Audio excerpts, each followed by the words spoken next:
Hey, why do I always forget to unmute? I don't have to mute it. Actually, no, I did have to mute it because my kids were screaming in the background. How's it going, everybody? How are my meat-tards doing? Another episode of Eat Meat and Make a Family stream. Nice to see all you guys.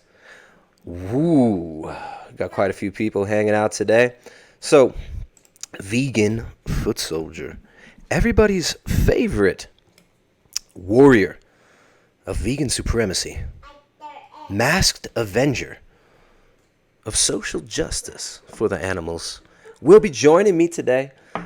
We had an attempted stream yesterday, and there seemed to be, first of all, we had major technical difficulties, and then we had some other difficulties. we had a malfunction in courtesy that happened in the live stream. Maybe we had a little bit of a misconception over what was really happening. Totally understand if vegan foot soldiers thought I was just gonna try and make fun of them and dehumanize them or tear them apart. Wowdy door, there's other people, Muse. There's other people in the chat. They keep saying, we want you to crush them. That's not the intention, guys. The intention is never to dehumanize. What I want to see is, I want to see the dude behind the mask. I don't want to see the programs, here's the little narrow bandwidth of debate that I'm willing to engage in. Jump through this hoop, answer yes or no. Here's my next question that you can answer yes or no, and I'm going to lead you now. That's not how we do it here. I'm not involved in these internet bum fights. I like to have real human beings on the show. So we're going to have a nice little talk today. Vegan Foot Soldier's going to jump in, hopefully soon. I think he's ready. We actually had a miscommunication. He thought we were starting an hour from now. Usually on my live streams, I talk for the first hour, and then after that, I have the guest on. But let's make sure. Let's see if Vegan Foot Soldier. Cool, yeah. Vegan Foot Soldier's getting set up. Not trying to ambush you, dude. So, yesterday, Vegan Foot Soldier came on the stream, and we talked for about 10 minutes, I think, and then I took the stream down. It didn't go very well, to say the least. Metal Slug says, I want you to crush him. But that's not the point. We're not here for internet bum fights. Right? We're not here for the dehumanization of people, right? These are not enemies. And that's what I think a lot of people fail to understand. We're not looking at these people like enemies. We're trying to find what is true. I'm here to discuss reality. I'm here to discuss health. So here's just for a little bit of history on how this stream came about. I'll pull out my iPhone. All right, so Foot Soldier says, will you debate me? Well, first he commented on my video. He said, what did he say? The host is profoundly ignorant. I will destroy him in a live debate. I will destroy him in the live debate. I will take Vegan Gains' list of studies, and I will take Vegan Gains' talking points, and I will repeat them algorithmically, and I will crush him. He wanted to destroy me in a debate. So, yeah, I talked some shit back. I said the host doesn't debate effeminate, sickly, atheist, Antifa vegans. He sweeps up their messes. So, throwing a little back and forth, which is understandable why he would still think I wanted to, maybe embarrass him, or I was going to be a dickhead straight off the bat on my stream. Vegan Foot Soldier, not here to be an asshole. I actually want to see what's going on, man. I want to see what the deal is. Who's under the mask? We want to meet this guy. We want to see what he's all about. So we're going to talk about vegan activism, where he's coming from. I want to hear his perspective. Why the mask? It's another interesting question. And of course, we'll probably get into some exchanges and talk about some of the differences or similarities in our worldviews, as well as, in our dietary choices. And obviously the goal on this channel, we're here to seek truth. We're here to explore reality. We're not here to try and one-up everybody and seem righter than thou, or pretend like we're somehow superior. Right? That's not what it's all about. So I'm not coming over here to beat up on anybody. I just want to have a nice conversation. So, the history of how this all came about. You're looking at the thread right here. Sorry, kind of hard to see. He wrote me a very long response. Debate me. I'm not Antifa. All right, so he's also annoyed because several times I called him an Antifa member. I thought he was maybe into that kind of stuff. Vegan Footsoldier. He's got the look. He's wearing the mask. I thought that was what it was. He got very upset. Rightly so. He says he is an anarcho-capitalist, and I misrepresented him. Several times after this, I also intentionally misrepresented him just to push his buttons. I called him an Antifa guy, so, I don't know, a little back and forth. He private messaged me on Instagram because I tagged him in the, I take pictures sometimes of these crazy vegan comments, and I'll post them on my Instagram stories, and I'll tag the vegans who made the comment if I can find them. So I tagged him. He private messaged me, so will you debate me? And then he threatened me with a response video. Ooh, the dreaded vegan response video. There's probably 10 vegan response videos already being made as we speak. Speaking of which, mod crew, make sure to keep the chat clean over there. We've been getting people trying to play some funny games and put things in the chat that will try to get YouTube to flag channels. And this is going on all over YouTube with a massive deplatforming and censorship that is so rampant on YouTube. We regularly are demonetized on this channel. And there we go. Hey, Vegan Footsoldier's almost ready. He's probably watching the stream right now. Hey, bud, let me finish giving the introduction, and then we'll start. We'll start the convo. So he said he's going to make a response video. I'm like, man, please don't make a response video. I was very, very, very intimidated by the idea of a vegan response video because there's only been like 30 vegan response videos to me so far. So he said, hey, I'm a terrible debater. I'm pretty good at destroying people in standard video format. I choose live debate personally. So he's basically like, I will execute you in my vegan response video or debate me. Debate me. So then, let's see. Oh, he said, I don't eat soy. Or I rarely eat soy. I basically said no. I wasn't interested at the time. Wasn't on my radar. I don't eat soy. So then I did mock him again. There you go. Sterile evangelical cosplay videos are so hot right now. Keep saving the planet. Maybe he takes his movement seriously. Probably offended by that. I would be offended by that if somebody told me something similar about my beliefs, right? So, yeah. He says, I'll try my best to save the world before dipshits like you push it past the tipping point. Ooh, the tipping point. Or do you believe global warming is a hoax? So then, again, trying to put words in my mouth. Do you believe global warming is a hoax? Which is a very loaded question. And, just to throw out these conjectures and these truth versus fiction, global warming, climate change, truth versus deniers, reality deniers, science haters, haters of reality and science. I mean, come on, a little bit rhetorical there, in my opinion. Let's see. We'll finish the conversation here. So I said, go ahead, make the response video, basically. I was a little smart with them. I said, nighty night, sweet tits. All right, so I understand why Vegan Footsoldier came on and was like, fuck this guy. I'm going to fuck this guy up. Anyways, that's not what we're doing here. We had banter. We had back and forth. We talked some shit. But yesterday, after the stream, we talked for about 2 hours. Had a real conversation. The reason I cut the stream is because I wanted a real conversation with the guy. As soon as the cameras were off, then the conversation, it flowed much smoother, right? Nobody's trying to pander to audiences or seem right. Nobody's nervous about, whatever, be in front of people in public, right? Whatever it was, the dynamic was much nicer when I talked to him one-on-one, right? He and I hung out about 2 hours, spent 2 hours of my day. I was pretty upset, right? Like, I was upset because I had spent an hour and a half setting up this interview, and I felt like I was very disrespected in the way that he handled it. But, again, I didn't even get to complete my introduction before it all got all crazy. So maybe he didn't quite understand what I was looking for. We crossed wires.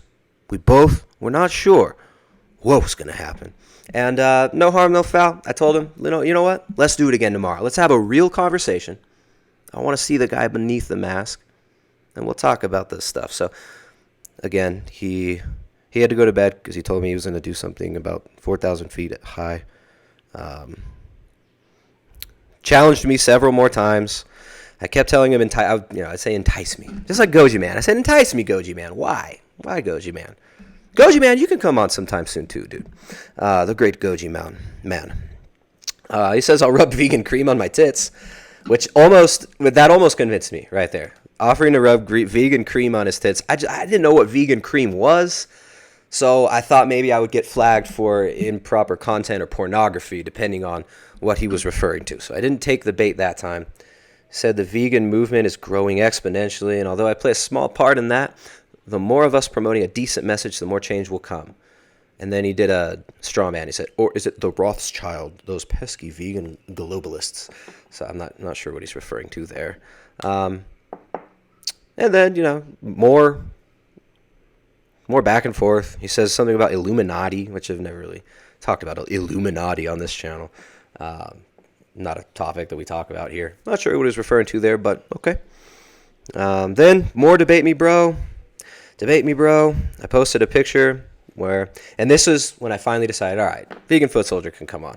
I was in a good mood. I was hanging out with my wife, and I saw this comment: who will die first, Sean Baker or Primal Edge Health?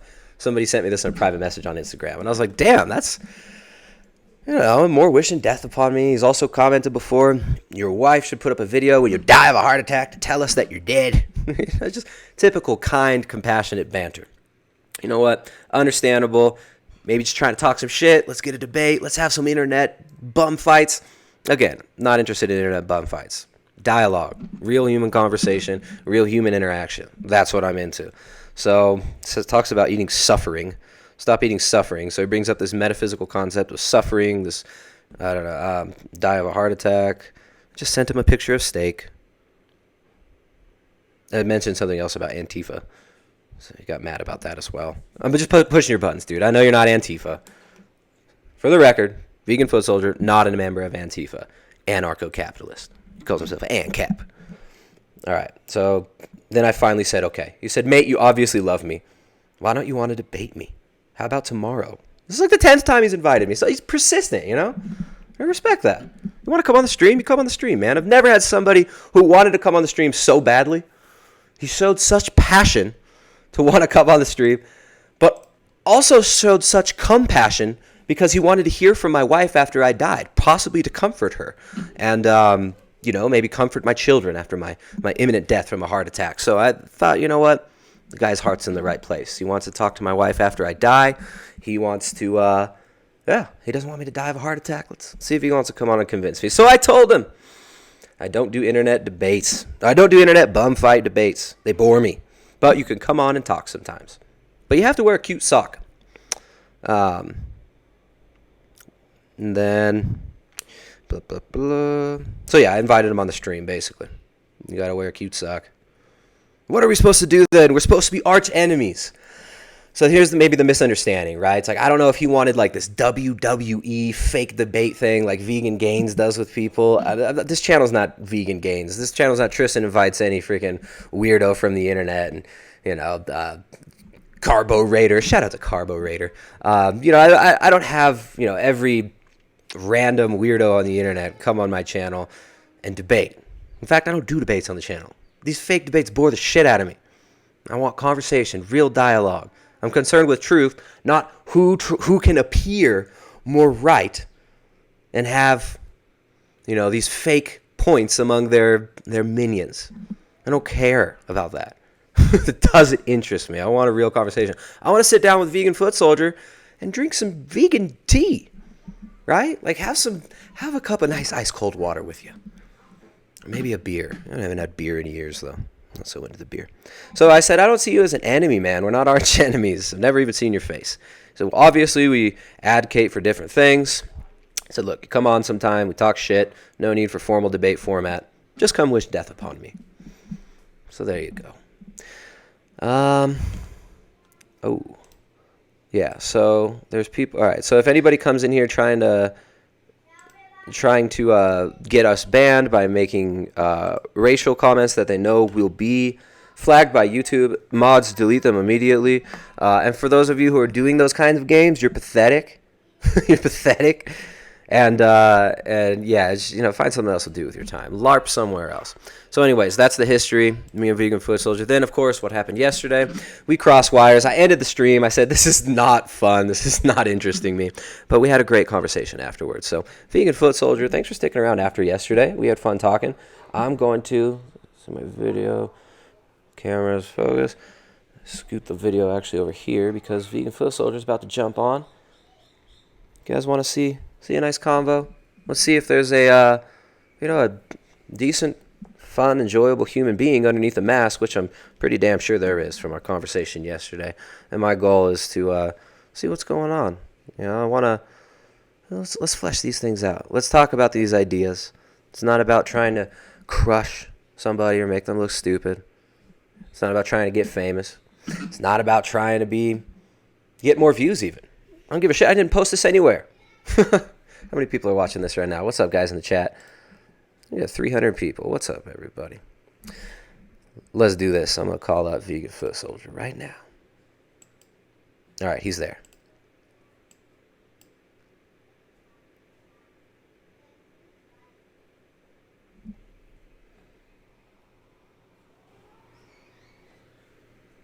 Hey. Hello. How are you, my friend? Or my Good. My Just arch. muting the live stream. It's Okay. a bit of a delay there. Right on. Cool. Perfect. Am I coming through loud and clear? You're coming through loud and clear. Your hat's beautiful. The mask is looking clean. Dude, do you get sweaty in that mask? Yeah, well, it depends. Right now, it's pretty cold. It was really nice weather, like almost 30 degrees weather for ages. And then the last couple of days, I think it's about 10 degrees right now. It's freezing. Yeah, you were breathing into your hands yesterday. You're like, getting warm. It was all hot here. When we got done talking yesterday, I was like sweating. I took my shirt off and she was like, fuck, it's hot. It's all cold over there, hot over here. So we got South America and Spain. Should we do this in Spanish? Podemos hablar en español. Yo puedo hacer con lisp como España. Yo no hablo español. Oh, okay. I thought that maybe you did speak Spanish because every once in a while there was like a slight lisp comes out. So I thought maybe it's because he's in Spain and Spanish, it's got the lisp, but no. Yeah. And I'm not trying to insult you. I can speak German. I can't speak Spanish though. I just recently moved to Spain. I was in Germany for about 9 years before I moved to Spain. That's cool. Cool. Do you miss good to see you again, I guess. Take two. Take three, actually. Yeah, I guess with the technical difficulties in the first stream. But yeah, I had a few technical difficulties of my own just now trying to set up all the stuff. I tried to launch the camera. It was like update required. So I had to like wait for it to download and shit, but I'm glad it's up and running now. Good. Also got a beer on the go. Right on. Here we go. Uh-oh. I need some water. Too early for beer for me. I actually haven't had beer in a long time. We have the beer in Ecuador sucks, but I do a low carb diet, so I don't drink the beers. But yeah, man, I'm glad you're here. I'm glad we talked yesterday. We kind of after the stream, after the what I think I called it a shit show. And I think that was an a couple of people described it as that. Yeah, I think it was definitely a good way of describing it. But afterwards, we talked for a couple hours, and I think we both kind of came to a middle ground where it's like, all right, this is how we'll do it. We don't need to try and beat each other up and make this a bum fight. So essentially, maybe I didn't explain it well enough to you in the first place. I wanted to just have a conversation. I wanted to see what's up with you and ask you some questions about what you're about. And of course, we can have some exchanges, and we will end up disagreeing. But I'm not so interested in the here's the debate. I've got this list of questions. I will ask you this question, and if you answer this question, the next question will lead you to my next one. I don't want to do that. I know maybe people are used to that. People are used to seeing that. It kind of bores me. I don't know. Some people want it. I'm not so into it. Maybe another time we could do some shit like that. But yeah, man, would you mind if I just we just have a convo? You can ask me whatever. I can ask you whatever. I'm not trying to dehumanize you. I'm not trying to be like, oh, this guy sucks. He's a soy boy. He's a fag sucking guy. Sucks. Nothing like that. It's just conversation, man. I want to actually humanize you, even though you're wearing a mask. Yeah, sure, man. A lot of people enjoy the logical debates, but as you say, we can just have a conversation, free flow. And I guess I'll let you ask most of the questions, and you can lead where you want to go because you've probably got a more a better idea of where you want to take it on your stream. You I know, think that it's was just, where the clash came from. I tried to sort of maybe steer it in the direction I wanted to go. which And is understandable. yeah, so It's understandable. You probably thought you were coming into an ambush, like this guy's gonna try to make me look like a jerk. He probably already edited some video of me making me look like that wasn't my goal, and maybe I should have been more clear too. So yeah, man, all good, no hard cool. feelings.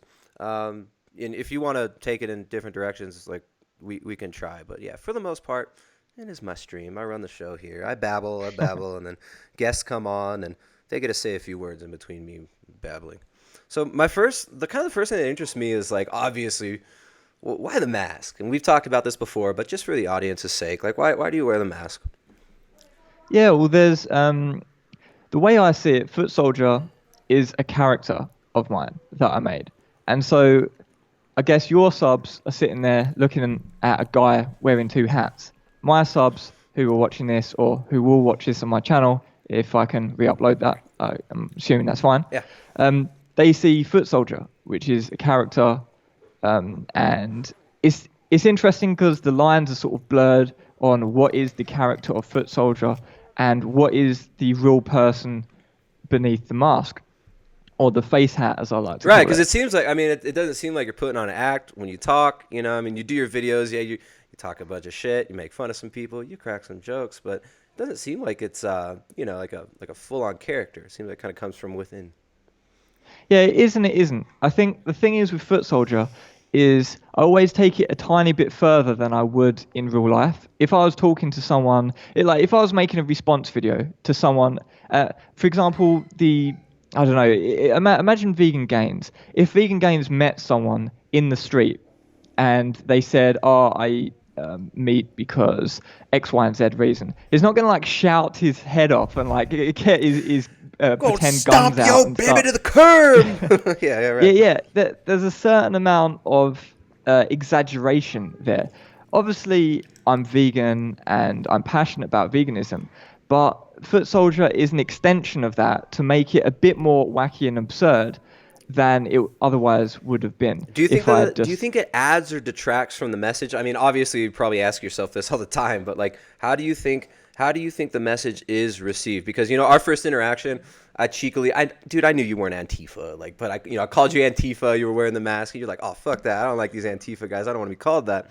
So, do you think that it confuses people in the audience, or do you think it actually helps you to get the point across? Well, the way I see it, there's so many vegans doing quality content without doing anything crazy or absurd. There's so many vegans just laying down the message, saying what I eat in a day videos. We've got weightlifters and bodybuilders showing how they work out and what they're eating. We've got all sorts of a wide diversity of people on YouTube and social media representing. We've got ethical vegans, Joe Carbstrong, James Aspie. We've got all these people representing their different ways. And when I started my YouTube channel, or even before I made my first video, I needed to make a decision. Do I want to just come on and be really professional, talk normal to the camera like a lot of other people are already doing, and just add my face to the already sort of adequate amount of people? I don't know if I say adequate. You felt like people, maybe there's already a few people. Yeah, like a lot of shit was already being done, and this wasn't really like there wasn't a vegan superhero yet. Is that what it was? Well, I was like, well, I can do something a bit exaggerated and absurd. I can go places. But the thing is, Vegan Gains doesn't wear a mask or anything, and he goes for it. But the thing is, Vegan Gains is a full-time YouTuber. I'm not a full-time YouTuber. Mm-hmm. I put a lot of time into my YouTube channel because I have the luxury of being self-employed, and I earn enough money to work low hours. So the time that I actually work, I get paid enough to pay my bills, so I can work a short amount of time and put a whole heap of time into YouTube and doing other hobbies on the side, and a lot of time into cycling. So I'm cycling like over 10 hours a week. And a lot of people don't have the time to do all the videos that I do and edit it and film it and do all that and go cycling 10 hours a week and have a full-time job and have X, Y, and Z. So I'm quite privileged to be able to be in that position of being self-employed and having that freedom. So you admit to your white privilege. No, I'm kidding. Yeah, I'm really, I'll admit to having some sort of privilege. I think most people in the world can't really have that level of freedom. Like if you go to third world countries, like I've been to Thailand and that, you just go into the estate agents looking for a condo or something, and you're like, oh, how much do you work? She's like, oh yeah, I work like 10 hours a day, 7 days a week, and that's sort of like moderate. Like you've got people in the rice fields busting their ass and stuff like that, working for $2 a day. So yeah, I am really privileged. Do you mind? What what do you do for work? You get something with video, right? See all the lenses behind you. Well, I do a few things. I've got a few revenue streams, and I don't want to go into it because I don't want to say specifically what I do. Okay. But basically, the background is I do something where I have to be respected for my job. Yeah. And pretty much all of my work is sort of people talking about what I do and recommending me. If people found out that I'm ranting and raving and like shouting and have opinions on certain sensitive political topics, and you know what I mean? Right, yeah, for like, sure, man. If you're gonna be working, you're not a butcher that's or what something. I was saying a minute ago with Vegan Gains. Like he's showing his face, but he's a full-time YouTuber. I'm not a full-time YouTuber, so if I showed my face and the word got out that I was making content which was so edgy at times, then that would impact my job pretty quickly, I think. That makes sense. So it's basically just to protect my livelihood. Yeah. Okay, so I guess I had actually levied before I'd levied the response to your, made the kind of accusation that, you're afraid to show your face, perhaps because you didn't stand behind your ideology, but it seems like maybe that's, not the case. You would say that it's just for work purposes, it makes it simpler so people aren't offended by your work on YouTube. Yeah, I just think because my position that I do is sort of people have to trust me to do the job that I do. And if they see me voicing opinions that they maybe don't agree with themselves, like, for example, a lot of my clients that I work with are probably meat eaters. So if I'm there, like, calling people dickheads or call it and just being like brash and having like a really controversial sort of stance on things, that will go very badly very quickly. Sure. And so that's why Footsoldier isn't the human that you see here. Footsoldier is the character, which is an exaggeration. The same way that Vegan Gains is probably not like that in real life. He doesn't just scream and shout and like wave guns about in real life. Like, does he wave a gun? I mean? Has he ever waved a gun? I thought he waved knives. Yeah, he's waved guns, he's waved knives, he's waved all sorts of shit. He had a baton at one point that he like taped to the top tube of his bike. It's like just in case, like just going down the street in case like I get into any trouble and like baton someone in the face. I got a question. All right, so as far as like, so you mentioned, people you work with, right? Like they're gonna be mostly meat eaters because obviously, like, what was it, 97% of the world there are meat eaters. I think maybe 3 to 5% would identify as vegans, and probably a lot of fluctuation. And someone might identify as vegan one week, and then the next week they were never even vegan, according to the critics, right? So when you do work with these people, it's all right. So one would get the impression that, like, from your content, that you think meat eaters are very unethical. You've made that point very many times. I don't think that's a stretch to say that you believe that it's an unethical thing to eat meat, and that you call it dickheads and stuff like that. But it seems like it's part of the character. When you work with somebody, or like just the average person on the street, do you see them as like an animal murdering, bloodthirsty, like, monster? I mean, is it hard? It just seems like it's as a worldview, with 97% of the population being meat eaters, there might be some like animosity, but you seem like a nice guy, and it doesn't. I don't know. How does that affect your daily life? Yeah, it's an interesting question, and I really don't think that everyone, 97% or whatever percent that is, some people say it's a higher percent of vegans out, depends on the country and statistics that you look at. But I don't think that everyone walking down the street is a murderer or whatever. It's not really like that. It's more about when you know the full extent of what is happening, especially in terms of factory farming and the horrific stuff that happens in slaughterhouses. And I know that you are more of a guy who likes to. Do you eat exclusively from your animals Right. that are on Oh your no, I land? don't Or? eat only my own animals, but I get my friend kills cows for me. I have a friend who murders a cow once a week, and then we get rotting flesh from him. It's not rotting Yeah. yet, but we get the flesh from him and eat that. Like today, I rode my motorcycle to town because my truck is out of commission right now. R.I.P. my valve train. But I took my motorcycle to town and got some meat, got some brain, got some liver, came home. So yeah, it just right up the road from my house. The cows kind of hang out in the mountains here, so it's not a factory farming situation. But I do agree that factory farming has its issues for sure. Yeah.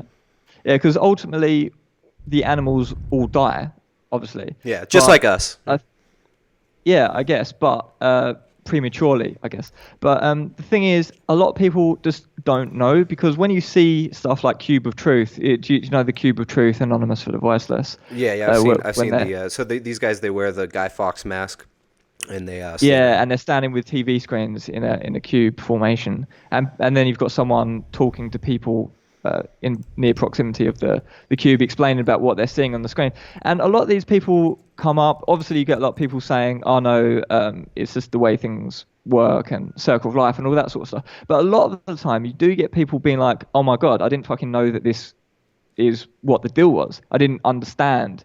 And people just don't understand. That's the thing. Like, there's so many people. I would even go as far as saying maybe, I don't know, 50% or something of people just don't understand where their food comes from. And that's the thing. If you can go to a slaughterhouse, look at everything there, or kill the animal yourself and butcher it yourself and do all that yourself, and then be like, I am fine with this, then that is something entirely different from someone who's just doing what everyone else is doing and they don't know the full extent of the situation they're participating in. I think that's a really So, different so like, thing. when did you first become? Sorry, if you have more, if you have more to the point you wanted to make, you can. Because next I'm Oh, gonna, sure, man. yeah, I was just gonna ask how you first came to get interested in factory farming as an issue, and like how, I want to get to the Genesis story. It's like this is kind of like Batman Begins right here. How did Footsoldier come about? So like, yeah, how'd you get interested in these topics?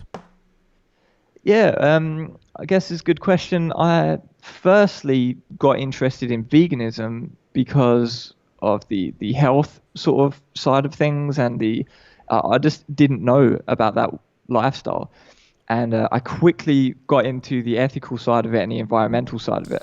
It was basically all one thing, but the first thing that brought me into it was the health side of it, because when I was growing up as a teenager, I had digestive issues, and to the point where I had like chronic pains in my abdomen, like doubled over with pain. I went in, those big round, I think they're MRI scanners, I think they're called. Yeah, yeah. I went in those, I think twice, because I Just trying to just didn't figure it know what out. was. Yeah, they didn't know what was wrong What with they me. do is give you Um, antibiotics or something. yeah, I've got a history in my family of Crohn's disease, Yeah. and so yeah, basically my digestion wasn't that good when I was a teenager, and then I was just finding out about all these sort of like raw foodies at the time. It was like Dan the Man and Durian Rider back in the day when he was still eating raw and saying that cooked food. At the time, he was literally saying cooked food was poisonous. Yeah. That's the So this was like interesting what, like contrast. 2009 or 10? Yeah, that was 2009. And in 2010 was when I think it was end of 2009, and then the start of 2010 I like tried veganism, but I still like consuming honey, and I had fish for a while, and then so I wasn't like properly vegan from that. I didn't know what I was doing basically, Yeah. and then it was probably like sometime in 2010 that I was actually 100% vegan and actually knew what was going on and the deal with that. Yeah. That's interesting because I remember Dan the Man was like, he was working out of his trailer at that time, right? Yeah, yeah, I yeah. used to He was watch doing those his videos. juices outside of the RV. He's Yeah, like, I used to be on drugs, but now I feel great. Yeah, man, I yeah. remember him back in the day. He's you know what? I did see it. The last time I had talked about Dan the Life Regenerator, we'd watched a clip from one of his videos, and he had just got done doing like a crazy water fast, and he looked really bad. But then I Hmm. watched a video after that, and he actually, you know what? Dan doesn't look so bad. His skin looks good. He seems kind of happy. I don't know. I think he's a bit skinny, but yeah, I used Yeah. to watch him back in the day too. So that's interesting. So we did kind of go vegan at similar time, although I wasn't ever ideologically attached to it. Now, what brought about this, the position against, I mean, the vegan abolitionist type position? Or would you consider yourself an abolitionist?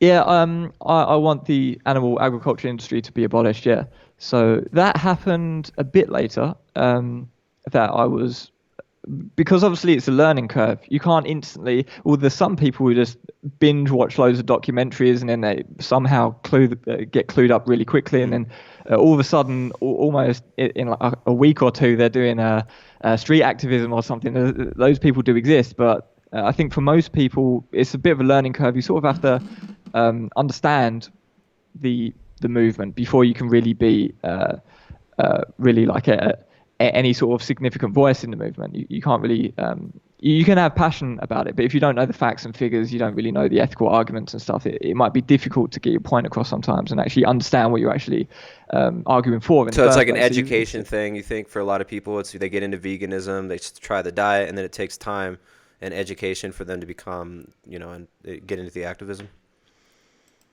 Yeah, I'd say to get into activism, you need to know what you're talking about. Like, if you don't know any of the facts and figures, then I think you would agree that if you just randomly parrot what other activists are saying, that's just sort of dogma. But if you actually research yourself and try and understand the topic yourself, then it's more like you've independently gone away and decided what is right and wrong, and you agree with this and that. But if you just sort of like just shadow another activist and just parrot what they say and don't actually understand it for yourself, I think maybe it could be that what you're parroting is legit and on point by a sort of virtue of having parroted that from someone who knew what they were on about. But it's actually, I think it's a lot better to actually know what you're on about yourself. Don't you think that's a problem in the vegan activist community? Like a lot of people just parroting things that they don't really understand. I mean, pretending to understand very, very complex issues and pigeonholing very, very nuanced issues into a little box. Like, I mean, for instance, just to say veganism is good for the environment, and that is a brute fact, I think it would be very, very easily disputed. And not only that, but there could be a nuanced conversation that might take 9 hours to actually go through, to actually flesh out a lot of these ideas. I think a lot of what I see, I mean, there's a lot of people who just take Vegan Gains debate tactic and just repeat that back, and they just take his same list of points and just try and do that over and over again. I see that a lot. And do you think that there's a lot of do you think that it could be a problem, or do you think it matters? Yeah, well, there's two things there, I guess. I just want to quickly say that to debate on the level of someone like Vegan Gains, he's actually incredibly intelligent, and to debate at that level, you have to be really on form. You might see other people doing it, you might see Ask Yourself doing it, or Dr. Arby doing it, and a bunch of other people, but that's because these guys are really intelligent and clued up on philosophy and what they're debating on. It's actually quite difficult to pull off a successful debate without looking like a plum. I would almost. All right, so to say that Vegan Gains, unless you just like, yeah, go ahead. Unless you just like bullshit and bring up stuff that's just wrong off the top of your head, like debated milk jar, and he was just like lying and saying things which are just factually incorrect. And I just looked it up after, and I made a response video after, and it was basically he just chatted a load of nonsense. Yeah.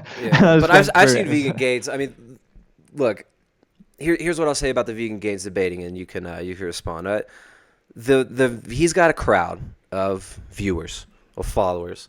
I would say that for the most part, his audience is half of them are probably not even vegans, and they just want pure blood sport. Like, they just want to see shit talking, they just want to see shit flinging, talk about stomping babies. Vegan Gains, come on. Like, a lot of them are pissed off gamers, teens, kids who have no real cultural identity, and the internet allows these little groups, these little cults to kind of form. What I see with the Vegan Gains debate phenomenon is not somebody like going around actually winning debates and winning people to his side. What I'm seeing is almost just an echo chamber situation where it's like Vegan Gains goes in for a debate, uses the same tactics, the same browbeating with this list of studies that he has, which each one of these topics that he broaches could, if there were time and if he was talking to somebody who was apt and intellectually astute, these could be very, very effectively refuted and shown to just not be these brute facts like he's putting them out to be. I mean, he just reads the abstracts of articles, and he doesn't have a scientific background. The guy doesn't have a university education or an education in the humanities, philosophy, or any of these things. And I think that it's actually, I would argue that his debates actually end up just being so repetitive and so shallow that it just, I feel like he's just pandering to an audience of people that are just cheering him on, like, yeah, my boy won, when really it's like, I don't think anybody's being won over by these debates. To me, it seems like it's just kind of a circle jerk situation. Okay, well, there's a couple points there, actually 3 points. I'll try and keep them in my head so we can address everything. Firstly, I think vegan gains, I don't think it's an echo chamber. I think in every channel, you're going to have people who are just there for the entertainment because as well, he does make a lot of entertainment-based videos, going off and waving guns about and shouting and screaming. That is entertainment at the end of the day. So you're going to have people who are there for the entertainment. But I do think that there are a lot of people, I don't know what percentage, but quite a large percentage who are there because they want to learn, and I do learn from vegan gains, and I think he's interesting on a lot of topics. I do think that although he might not be a formally trained doctor, I don't think he just like reads a couple of titles and PubMed and that's that. I would disagree, man. I don't think he actually understands how to read these studies. I mean, I'm not saying that I'm an expert in a lot. Yeah, he does get into some of the studies, but for the most part, this dude's reading abstracts, and he doesn't actually even have a philosophical stance himself that's consistent. Like he's an evangelical atheist, so he's making universal claims about the nature of reality that he claims in which there are no universals, right? So he says there's no universals, but then he makes universals claims like there are no universals, and then he kind of wants it both ways. So I don't know. I guess we'll, kind of an agree to disagree type situation there. But, the saturated fat stuff that he gets into, he's like, keeps bringing up the same old cholesterol stuff. And to me, it gets so old because here in the low carb community and the people that he attacks a lot of times, they're looking at it like as a joke. Like, dude, you're seriously referencing this 50-year-old science on saturated fat cholesterol that we've all been studying. I mean, a lot of people in this community have been looking at this for a long time and have gone beyond this. And it's just like, you really want to go back there and argue that stuff. So yeah, I mean, what say you about that? Yeah, what I'd say about that would be, I do think that vegan gains references good research, but if you're not convinced with vegan gains, I would recommend there's a guy who's a smaller YouTuber. He's an actual medical doctor, but not only is he a medical doctor, he actually knows how to debate. So there was a video that Ask Yourself did with him and Dr. Arvi, his name is, and they did something like a 7.5 hour video. It was almost 8 hours long, and it was in 2 parts. So that was just the first part was like 8 hours long almost, and then the second part was also hours and hours long. And they were just going through the Chris Kresser, Joel Kahn debate and just showing point by point in an irrefutable way how Chris Kresser was just bringing up garbage research. And to say that, this is what happens every time though. It's like he goes through it, he's like, oh, this is garbage, this is trash, this is irrefutable, my irrefutable proof. And it's like some of his audience buys into that, but to me, I kind of just see it as rhetoric at the end, right? Like, well, I don't know. I'll give you someone says one that example. Someone in there says you're defending a wacko. Do you think vegan gains is a wacko?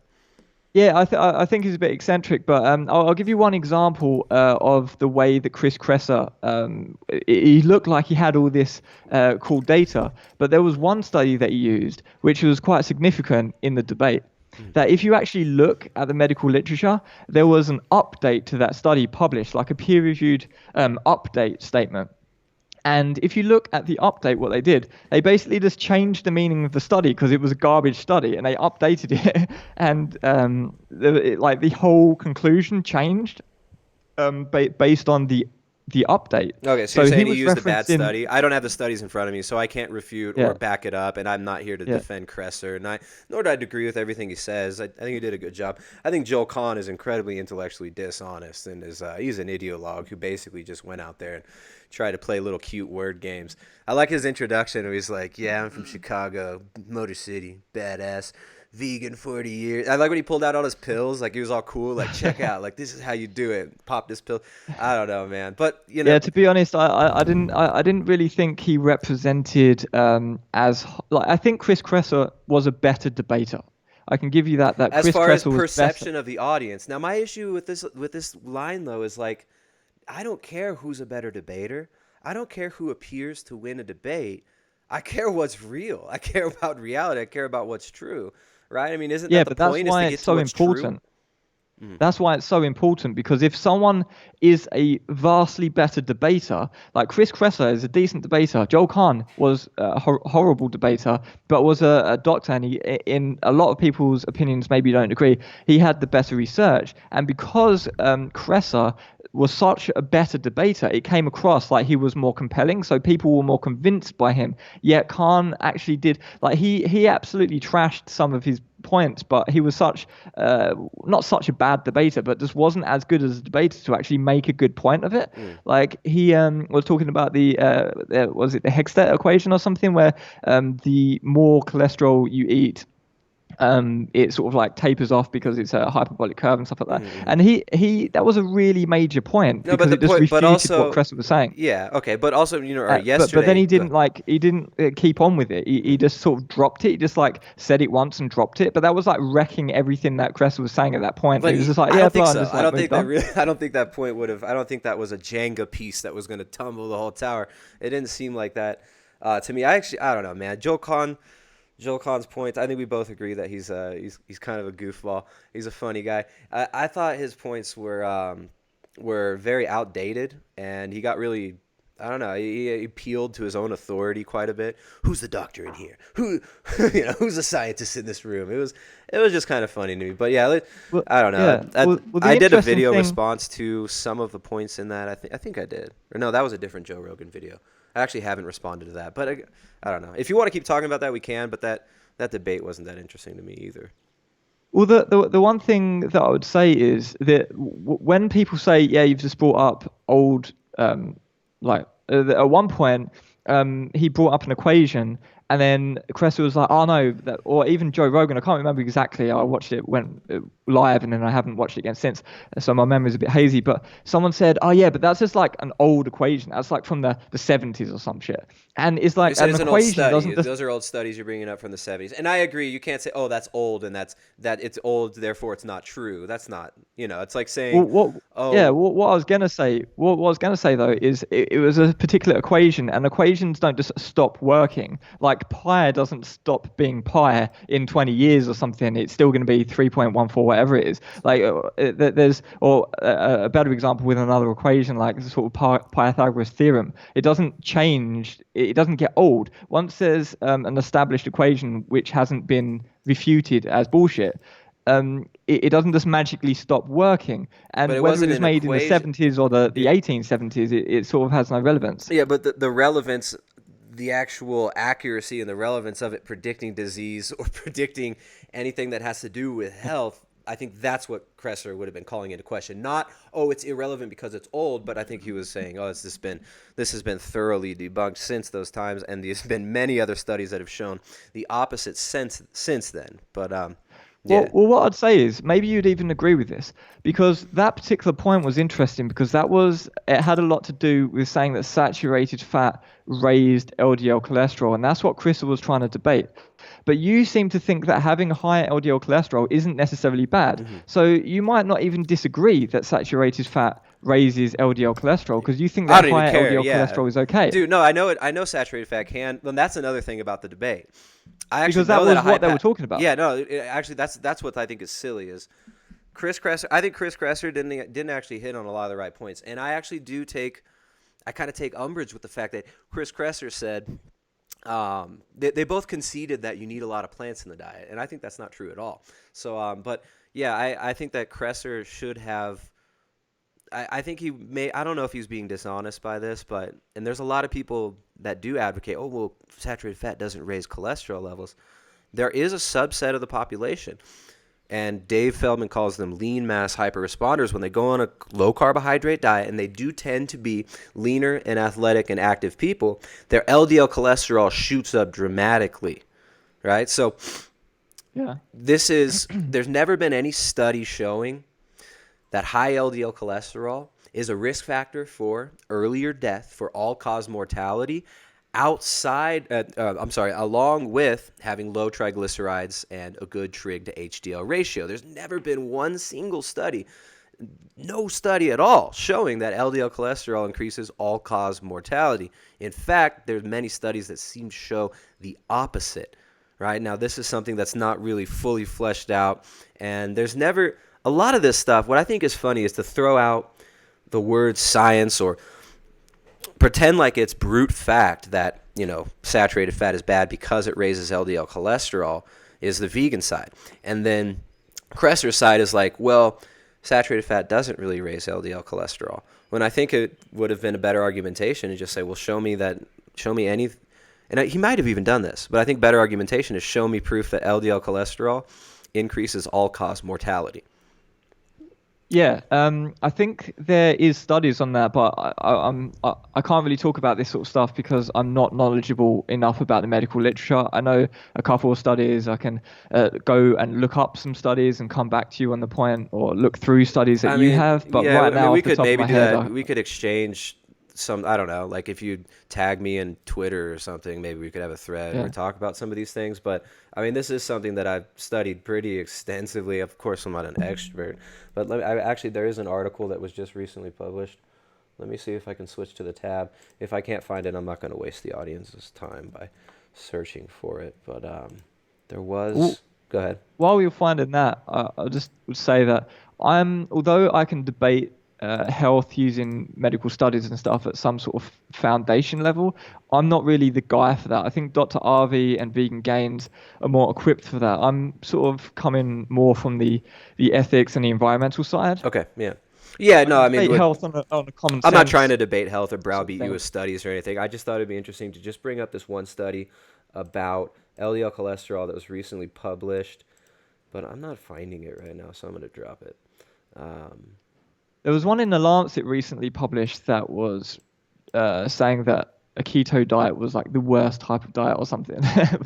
but there's a lot of contradictory stuff. So, and the thing is, you just have to you have to know who's funding the study. You have to know what was actually going on in the study. For example, there was one study that Chris Kresser brought up in that debate, and it came to a conclusion by controlling for the thing that was important in the study. So it came to a deliberately skewed conclusion. And there's also, you really need to know what you're talking about to discuss these.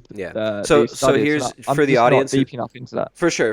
I'm not trying to like one up you or like make myself look smart or anything. That's not ever my goal for the channel here. It's not fucking about that. I don't have intellectual pride. I don't take pride in, oh, it's so smart. But like here, there's an interesting study right here. I just pulled up. They'll be able to see it live. It's effect of low carbohydrate, high fat diet on LDL cholesterol and gene expression in normal weight young adults, a randomized controlled study. And it showed that a low carbohydrate diet for 3 weeks increased LDL-C with 44% versus control. So it's like there are, and it's not everybody, right? So they took 30 normal weight participants, completed the study. 9 didn't complete it because they didn't want to do a low carb diet. They're like, fuck this, I feel like shit. Because a lot of people, when they start a low carb diet, they don't feel very good. So anyways, plasma level of triglycerides, C-reactive protein, blood pressure, all these things were measured. Low carb, high fat group increased LDL-C with 44% versus control. So this is showing right here, and that doesn't mean that just one study proves everything, but I do think that low carbohydrate diets can increase LDL cholesterol, but I don't think it's a big deal. That's the thing. If you have low inflammation, if you have low triglycerides, if you have good HDL and C-reactive proteins low, if you're good health and you're not insulin resistant, I don't think it's an issue. But yeah, we don't have to go any further on that. I can't really comment too much on the. I haven't seen this study before, I don't think, and I'm not really the study guy. It's interesting because there's divided opinions even in the paleo or keto world. Lauren Cordain, like he thinks that the maximum LDL cholesterol value should be 70, 50 to 70. I'm not sure when he said that, range. But I don't even know much about Lauren Cordain. I don't see him as So, and here's another study that I think everybody interested in cholesterol, check out this study, Association of Cardiorespiratory Fitness with Long-Term Mortality Among Adults Undergoing Exercise Treadmill Testing. What they ended up finding in this, and this is so fascinating, is that the highly trained individuals, the elite athletes in this group, they ended up finding that exercise increases LDL. So exercise increases LDL in this group, in this study. Also, what else increases LDL? Fasting. So everybody's talking about how fasting is so great now, how fasting is such a wonderful thing. One of the major effects of fasting, as far as your blood work goes, is it raises LDL significantly. Okay, so here's a photo. Dave, my buddy Dave. Shout out to Dave Feldman, good guy. Anybody? Oh, that's just Beyonce pulling some sort of device from her vagina. Excuse me. Wearing a kale sweatshirt. Crunch-based art. No, not that one. There it is. No, damn it. Okay, here. Yeah, I can't really see what you've got on your screen right now. Can you see? Do you have the thing pulled up? I'm looking at the live thing. There's a bit of delay, obviously. Okay, but, let me just send. I'll send it to you in your Skype. Just like later on, you could look at it. I don't know if you're interested. But yeah, I think this is a really interesting article, and it ended up showing that there was hyperlipidemia, and they had a massive increase in LDL cholesterol in the high exercise group. So Okay. I think it's very, very interesting just to look at the causes of high LDL cholesterol in healthy people. Oh, and this, I think this was the longest. No, I'm sorry. I'm so sorry, guys. I'm mixing up my studies. So in this group, they were the fitter group. They had higher lipids and lower mortality. So no, I'm not mixing them up. This was the study I'm talking about, Mr. Retard. Okay. Well, so anyways, yeah. as So I say, fitter people in I this can't really study. comment on a study that I haven't seen before. So Yeah. No, I'm talking yeah. about. We were talking about cholesterol, and you mentioned my cholesterol, and I know you but think what is you interesting? think high cholesterol is bad, and I would say that high cholesterol is not a problem. Yeah, what is interesting is that your position is that you think that higher LDL cholesterol isn't a problem, yet you think that saturated fat raises cholesterol. Oh, and I you think a high that, fat diet can raise cholesterol in a certain section of the population. Some of, like, I work with a lot of clients. I see a lot of people's blood work. Some of them, their lipids go down significantly. Everyone's trigs go down and their HDL goes up. Some people, like me, get very high LDL. Why this is, we don't really understand. It does seem to be in more people who train a lot and who are more fit and lean. Yeah, again, there's a lot of science that I've seen as one point or the other, but I'm not so familiar with that I can just pull it out of my head and say this study on. I can't name all these studies, but I've seen science linking higher LDL cholesterol to coronary artery disease. So yeah, right. But that was. I mean, that's kind of where that's outdated science. That's from the 70s. That's old. In the low carb community, a lot of people have come to the conclusion that stuff has been thoroughly debunked, right? Like we were looking at rabbit studies. Yeah, because I've seen more recent stuff that then goes back and says no, actually it hasn't. There's so much debate on this. I think it only really makes sense to talk about this topic if there's two medical doctors debating studies, because but that's just pretending that medical doctors somehow know more. I mean, that's absurd. When to become a medical doctor, all you got to do is go to 12 years of indoctrination, and then you come out in so much debt, and your whole job is to prescribe statins and drugs and Ritalin to people. I mean, it's not. I wouldn't say that doctors. I don't look at doctors as authorities on health at all. I look at them as sad individuals who are stuck in a white suit in a room knocking people's knee with a rubber hammer when they should be teaching people diet and lifestyle changes. Yeah, well, I agree. I agree that they should be teaching people diet and lifestyle changes. The only things that I say about cholesterol, there's, as I say, there's so many conflicting studies, but there's some things that are quite interesting. Like, for example, you mentioned statins. A lot of people diss statins. I think statins are horrible because people shouldn't take statins. They should just eat healthily. But statins have been demonstrated to be effective. And no, they've been shown to be effective at lowering cholesterol. That's the things people don't realize. But also lowering mortality. And I've seen studies on that, but you can dispute that. And I haven't prepared the studies, so I can't really show you, unfortunately. But there's another thing which is interesting, is that there's something called I think it's the PKS9 gene or something. I can't remember all this shit. I'm not really the health guy. Yeah. But there's some people who've got a they've got a defect in this gene. So they have ridiculously low cholesterol levels because they've just got some genetic modification that causes them to have ridiculously low LDL cholesterol levels. And their risk of a heart attack is almost zero, if not zero, Yeah, but in the what's their people all-cause studied. mortality and their risk of dementia, Alzheimer's? It's like when you look at I mean, there's so much more going on here, right? But yeah, you don't want to. Do you want to talk about cholesterol more? I don't. To me, this is Yeah, like, I don't want to dive too deep on it because, as I say, yeah. I'm not really the man to talk to. I'd love if you talk to maybe Dr. Arvi on this. I think Cool. he Yeah, would maybe have I'll have more him on insight. sometime, or maybe you could have him on with somebody else who's also better versed in cholesterol. But Yeah. all right, so Yeah, I'm more interested in the ethics, the environment, yeah, that let's sort of talk thing. about that. So I mean, as Yeah. far as like ethics and the environment, that's kind of what convinced you to get, or that's what drives you. You mentioned health in the beginning. It was like, so just to Yeah, finish I your. see veganism has got like three pillars, three main pillars. There's many different reasons why you might want to live a vegan lifestyle, but the three main pillars are pretty much health, environment, and ethics.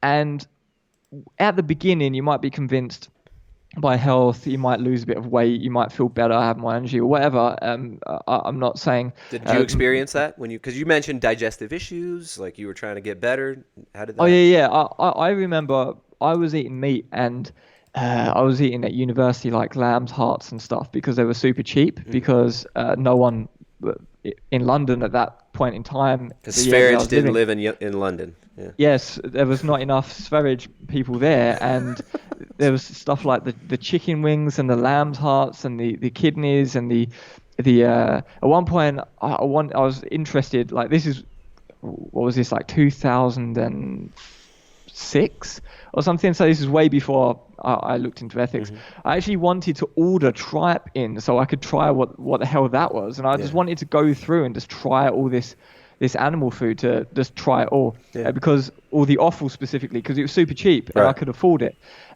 If I knew what I knew today about the actual cheapest foods that are actually plant foods like rice and stuff like this, but I didn't really know that back then. So I Hmm. was just going to the butchers and looking at all the cheap cuts of meat, and the cheapest stuff was all the offal. So I was eating all the hearts, the liver, the kidney, all that sort of stuff. Yeah. And but it got to the point where I was so sort of like skinny, weak, and feeble. Like I made a video recently saying that I'm skinny, weak, and feeble as sort of like a joke video, and I said that I want to go to the gym and put on some muscle, and I've been doing that. So that video was about 2 months ago now, and I've put on 4 kilograms since. But in that video where you saw me as my start weight in that video recently, I am substantially heavier in that video than I was when I was eating meat. Most people, a lot of people, when they eat a standard American diet or standard British diet with a lot of meat and a lot of carbs combined, and they normally put on a lot of weight. But the thing with me, I was malnourished for some reason. I was just really emaciated and skinny. So I Well, actually you had had an digestive issues, so you probably weren't even absorbing what you were eating, right? Yeah, so I had an anorexic indicative BMI at that point, and I remember I was living with a mate at that point in a shared flat, and I was so ill one day I couldn't stand up because my head hurt too much, and so I actually crawled through it down the hallway. I had to crawl, and then I knocked on his door, and I was like, "Dude, I don't know. I think I'm fucking dying. Can you help me?" And I remember he just like made me some porridge, and I started feeling a bit better after that. But I was not healthy Yeah. at all. So you And then, consider yourself obviously much healthier now. yeah, right now, like I've run like 5 marathons or something. Like I can ride 300 kilometers in one day on the bike. I can right. Like there's no comparison. My health, it went from being borderline or having an actual legit anorexic BMI to actually being healthy now. And I've just started at the gym a couple of months ago. When I made that video saying I think it was entitled "I'm a frail, skinny stick insect" or something, and I was saying I got too thin because I was just eating like watermelon and doing a lot of cycling, so it really stripped the weight off. And I was thinking I'm getting a bit too thin, so I made a commitment to go to the gym, and that was approximately, I don't know exactly now, I have to look at the dates, but that was approximately 2 months ago. And I've gained like 4 kilograms in muscle mass since I started going to the gym. Nice. So you can lose weight on a vegan diet, or on a whole foods plant-based diet is what I actually promote. You can lose a lot of weight if you're eating stuff like watermelon that is really like not dense calories. Like what's the opposite of dense? Like, you know what I mean? Right, Like really right, sparse right. calories. Fluffy foods. I don't know. You can lose a lot of weight if you want, but you can also bulk and gain weight, because I've been eating more like peanut butter and a lot more like quinoa and beans, and I've gained 4 kilograms in just over 2 months. That's good, man. 4 kilos in 2 months. I could only do that if I was getting fat. Yeah, I So don't think I'm getting fat. no, I'm saying like for me, because you mentioned you were underweight and you're a cyclist, right? You like to cycle and you do marathons, don't you? Yeah, I used to do marathons since I moved to Girona a couple of months back, approaching 6 months ago. I haven't actually run a single time because I've just been on my bike so much. Because when I was living in Berlin, the cycling there is not as good. Well, it's nowhere near as good actually. It sucks in comparison to Girona, but I was doing a lot more running there. But now I've just been doing cycling because Girona is basically a paradise for cycling. Yeah. All right. Well, I mean, I'm obviously people's health improving on a vegan diet. No problem with that. Now, as you've seen me talking some shit, throwing out the S word, calling people soy boys and whatnot, what I do have issue with is the vegan abolitionist stance. Now, let's get into this. You mentioned vegan abolitionism. You want to abolish animal agriculture. So I Yeah. live in a country, se llama Ecuador. I live in Ecuador for the last decade. My children are born here, my little Ecuadorian babies. And this is a country where there's no factory farming. This is a country where there's no such thing as feedlot. This is a country where cows are slaughtered on your property. You quarter them, you bring them down, you sell them in the meat market on Saturday. So it's like the meat is fresh. I've got 15 acres where I've got 10 cows just cruising around. They're eating grass.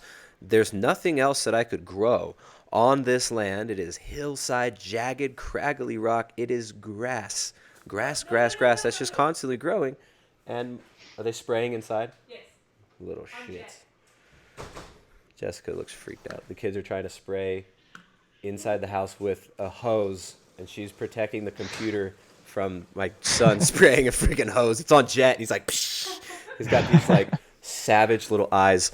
Yeah, water and computers isn't the best combination. Definitely not going for that. So anyways, like, what about countries like this, man? I feel like so my position is this, and I'll try to say it, I say it in funny ways sometimes. I say it in serious ways sometimes. But my position is I see the vegan movement right now as being totally hijacked by global corporate interests in order to consolidate power in the food supply, in order to justify complete control of all resources, and they use environmental excuses. And this has been a long-term plan, and this is actually very easy to document. I mean, there's, books like Bertrand Russell's The Scientific Outlook, which this was published in, I think, 1940, or maybe it was after World War II. But, you've had these kind of technocrats writing openly about the consolidation of resources, the need to control human breeding, and the need to patent foods and actually take total control of the entire food supply. And Bertrand Russell wrote in the 1920s how in the future technocracy, where there will be centralized control and a governmental system that is global, which we're seeing emerge now with a lot of the you see the EU, the European Union, the UN. All these are gradualist steps towards creating a world governance system, which does already exist with the Bretton Woods system, with the monetary system, the International Bank system, the IMF, World Bank, who are now trying to tax us for breathing. They're telling us that CO2 is the master regulator controller of all climate on the planet. And if you just can stop creating CO2, then the climate will be perfect. And Gaia will stop throwing up volcanic ash into the air and being mad. So we're seeing this. Sorry to be very long-winded. What I see, though, is the vegan movement being hijacked by these corporate interests that are trying to scare the shit out of the population with propaganda, with fear tactics that come right out of like the Tavistock Institute for Human Relations, and these things were studied heavily with the behaviorist movement in the early 1900s and mid 1900s, especially the MK Ultra experiments.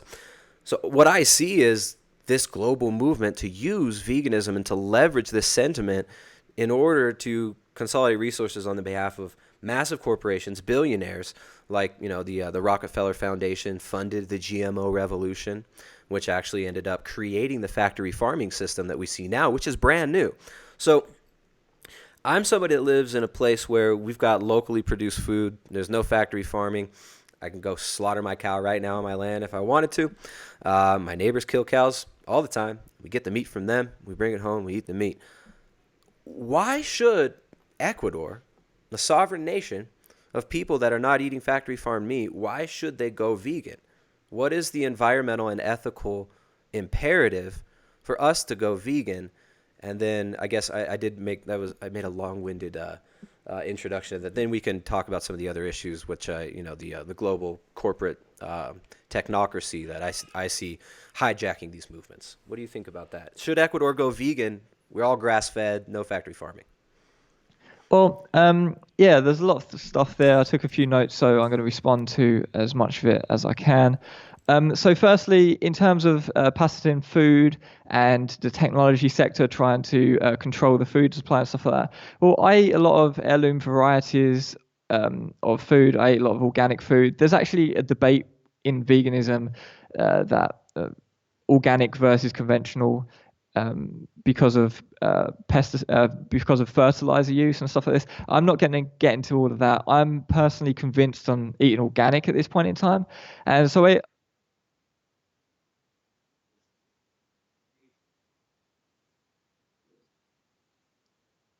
yeah, I'm not a fan of glyphosate at all, and I think that is actually more of a problem for people who eat meat, though, because it's bioaccumulated to a certain extent. I don't know exactly all the. I don't have a study to back that up, so I'll just have that.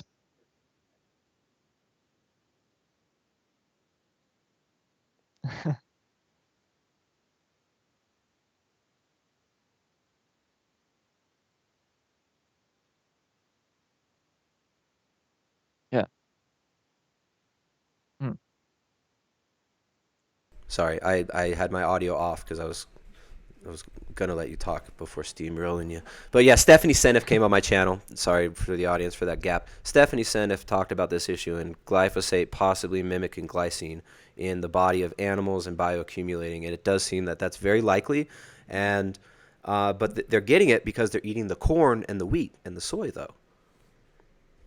Yeah, and I don't eat corn almost. I think maybe I've had corn once this year. I don't eat soy that often. Sometimes I have tempeh once in a blue moon, and yeah, wheat. I have a lot more wheat, but I buy pretty much everything organic, so I don't buy GMO anyway. So that sort of like blows out the whole controlling the food supply. You can buy um, like the agricultural industry is big and it encapsulates plants and animals, so Yeah. you can have the same argument for factory raised meat and stuff like that. You can say, yeah, you're just paying these big corporations, these globalist corporations. If you go and eat at McDonald's or whatever, then you're Absolutely. funding No, them. I definitely, I'm supporting Yeah, McDonald's, supporting factory farming. I think we're both on the yeah, same page with that. And I guess maybe going back to the yeah, definitely. Cresser and Joel Kahn argument, I think they both agreed with that as well. And I think that's a really good common ground, for all of us to agree on is that like factory farming, especially including though, I mean, we can't just look at animal agriculture factory farming. It's like, the massive fields of corn, wheat, and soy that are displacing locally grown crops in South America that have been grown for thousands of years. I mean, there's thousands of varieties of corn, potatoes, of squashes that people can be growing. And but what I would say though is just because a small subset of the vegan movement or even shooting the carnivore diet people, a lot of them are just like, hey, it doesn't matter, it's like get whatever meat you want. And they make their arguments. I would tend to disagree with some of the arguments as far as environmental impact goes and economic impact and the future of humanity and the sovereignty of nations and people. And uh, yeah, so but I would say that it's still a major issue. And just because you and I eat these, more organic foods, we are concerned with quality. Most people aren't. And you've got big corporations. I mean, you've got Bill and Melinda Gates Foundation pumping billions of dollars into Monsanto regularly, spreading these GMO crops that are just because they're GMO. I'm not saying they're bad because they're GMO, although I do believe that it's freaking retarded to make GMO seeds with gene cannons and put fish genes into a tomato, and like just because you can do it doesn't mean you should. And there are going to be issues with this, but um, they're patented seeds, and this consolidates power on behalf of a very, very small group of people who have, for the most part, already consolidated the world food supply. And I think that that's a major issue that a lot of the vegan movement misses, and this is what I've been talking about a lot lately in my streams.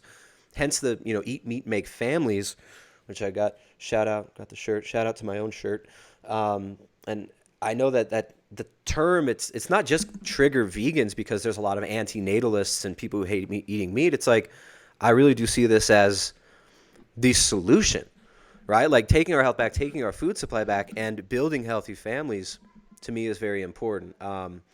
So yeah, I mean, what do you think about that? Like the global impact of these corporations consolidating power. Do you think that is nonsense? Am I being paranoid, or is this a real issue? Well, I think it's a real issue, but I'd say this horrible GMO soya, that's all going to feed livestock pretty much. There's no, if you look at tofu and tempeh, most of that shit is organic and not GMO. So there's like, I don't know what percentage of soya goes into tofu and tempeh, but it's a small percentage, and pretty much maybe 0.1% of the 1% which is used for tofu and tempeh is probably GMO. Like, so such a small percentage, all that horrible, nasty GMO shit that has got all the glyphosate on it and is probably gonna wreck other farmers' fields from like blowing over and they getting sued and all these problems It's and the terrible. patents. I mean, it destroyed all, the small all this family shit. farm. Yeah, that's all going to livestock. So that's not really a vegan issue. That's more sort of a factory farming issue. If you're buying organic meat, I don't think that you're getting GMO soya fed to the animals if you're buying organic meat. But if you're buying regular meat, then you're eating soya basically. You're a soy boy if you're buying. Well, I mean, conventional meat. I would probably disagree with that, even though I don't think it's good to feed these cows soy. And there could be the bioaccumulation. From what I've seen, a lot of people are still getting really good results with eating even the junk meat. And that's against my preconceived notion of it being, not as healthy as grass-fed, naturally produced foods. But I have had to concede lately, especially with the carnivore diet. There's people that are just eating ribeye steaks from the supermarket, and they're reversing, symptoms and, clinically reversing a lot of really, really gnarly stuff. But I don't want to get into that whole angle of it. What I do want to respond to is the assertion that most of the soy is fed to cows. A lot of the soy is used for cattle feed, but we've also, I mean, you're looking at corn and wheat as well, and these are the major food staple crops that have been pushed upon the Western world.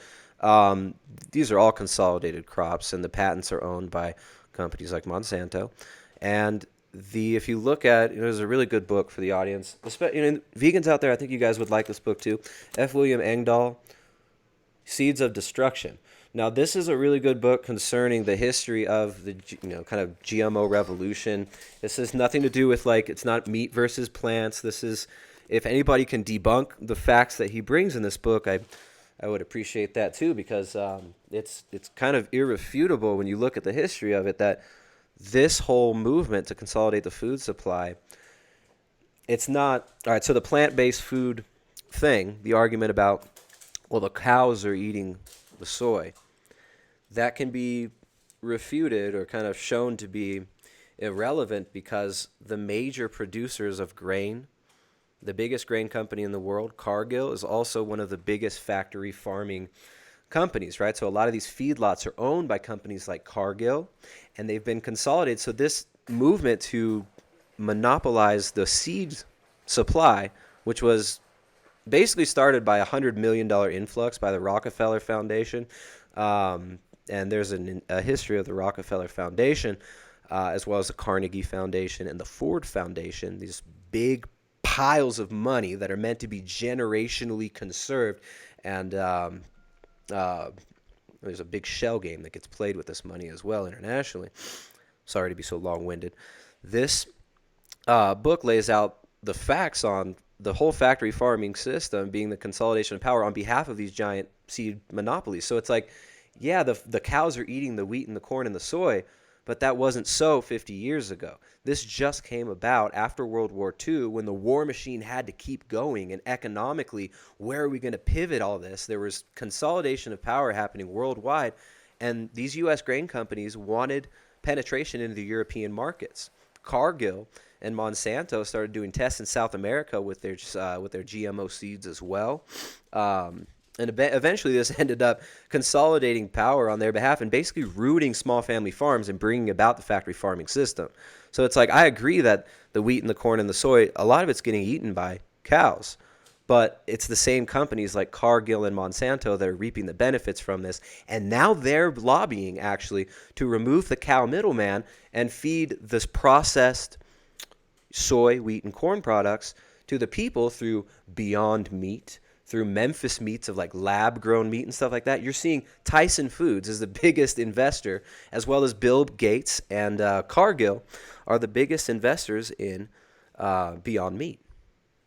So it's Yeah, well, yeah, there's a lot said there, but I think I can clarify a lot of my position on that by just simply saying avoid eating shit food, avoid GMO food, buy decent quality food. Like I don't go to the shop and just go into the Lidl or whatever and buy the standard crappy pasta.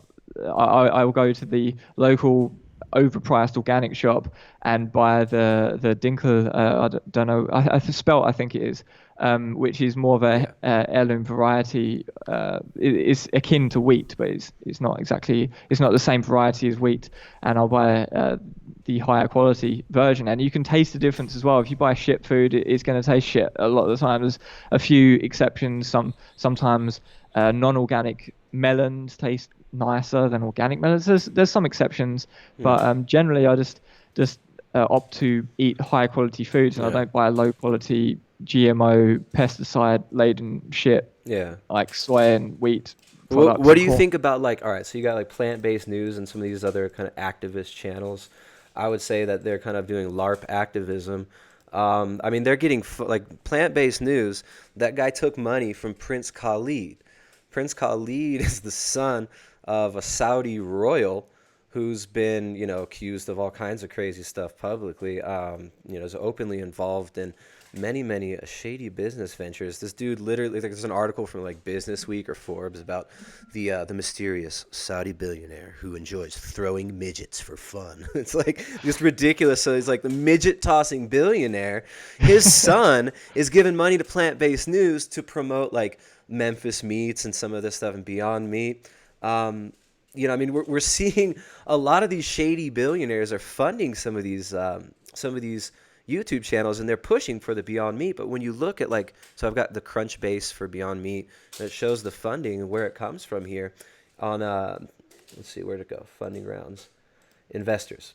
So let's look at the investors. You've got Cleveland Avenue, there's Power Plant Ventures. Tyson Foods is one of the top investors, and General Mills. So actually, Cargill, I mentioned Cargill. Cargill isn't invested in this company. I misstated. It's General Mills and Tyson Foods. So the biggest meat producer in the world is the biggest funder of these thing that plant-based news is promoting.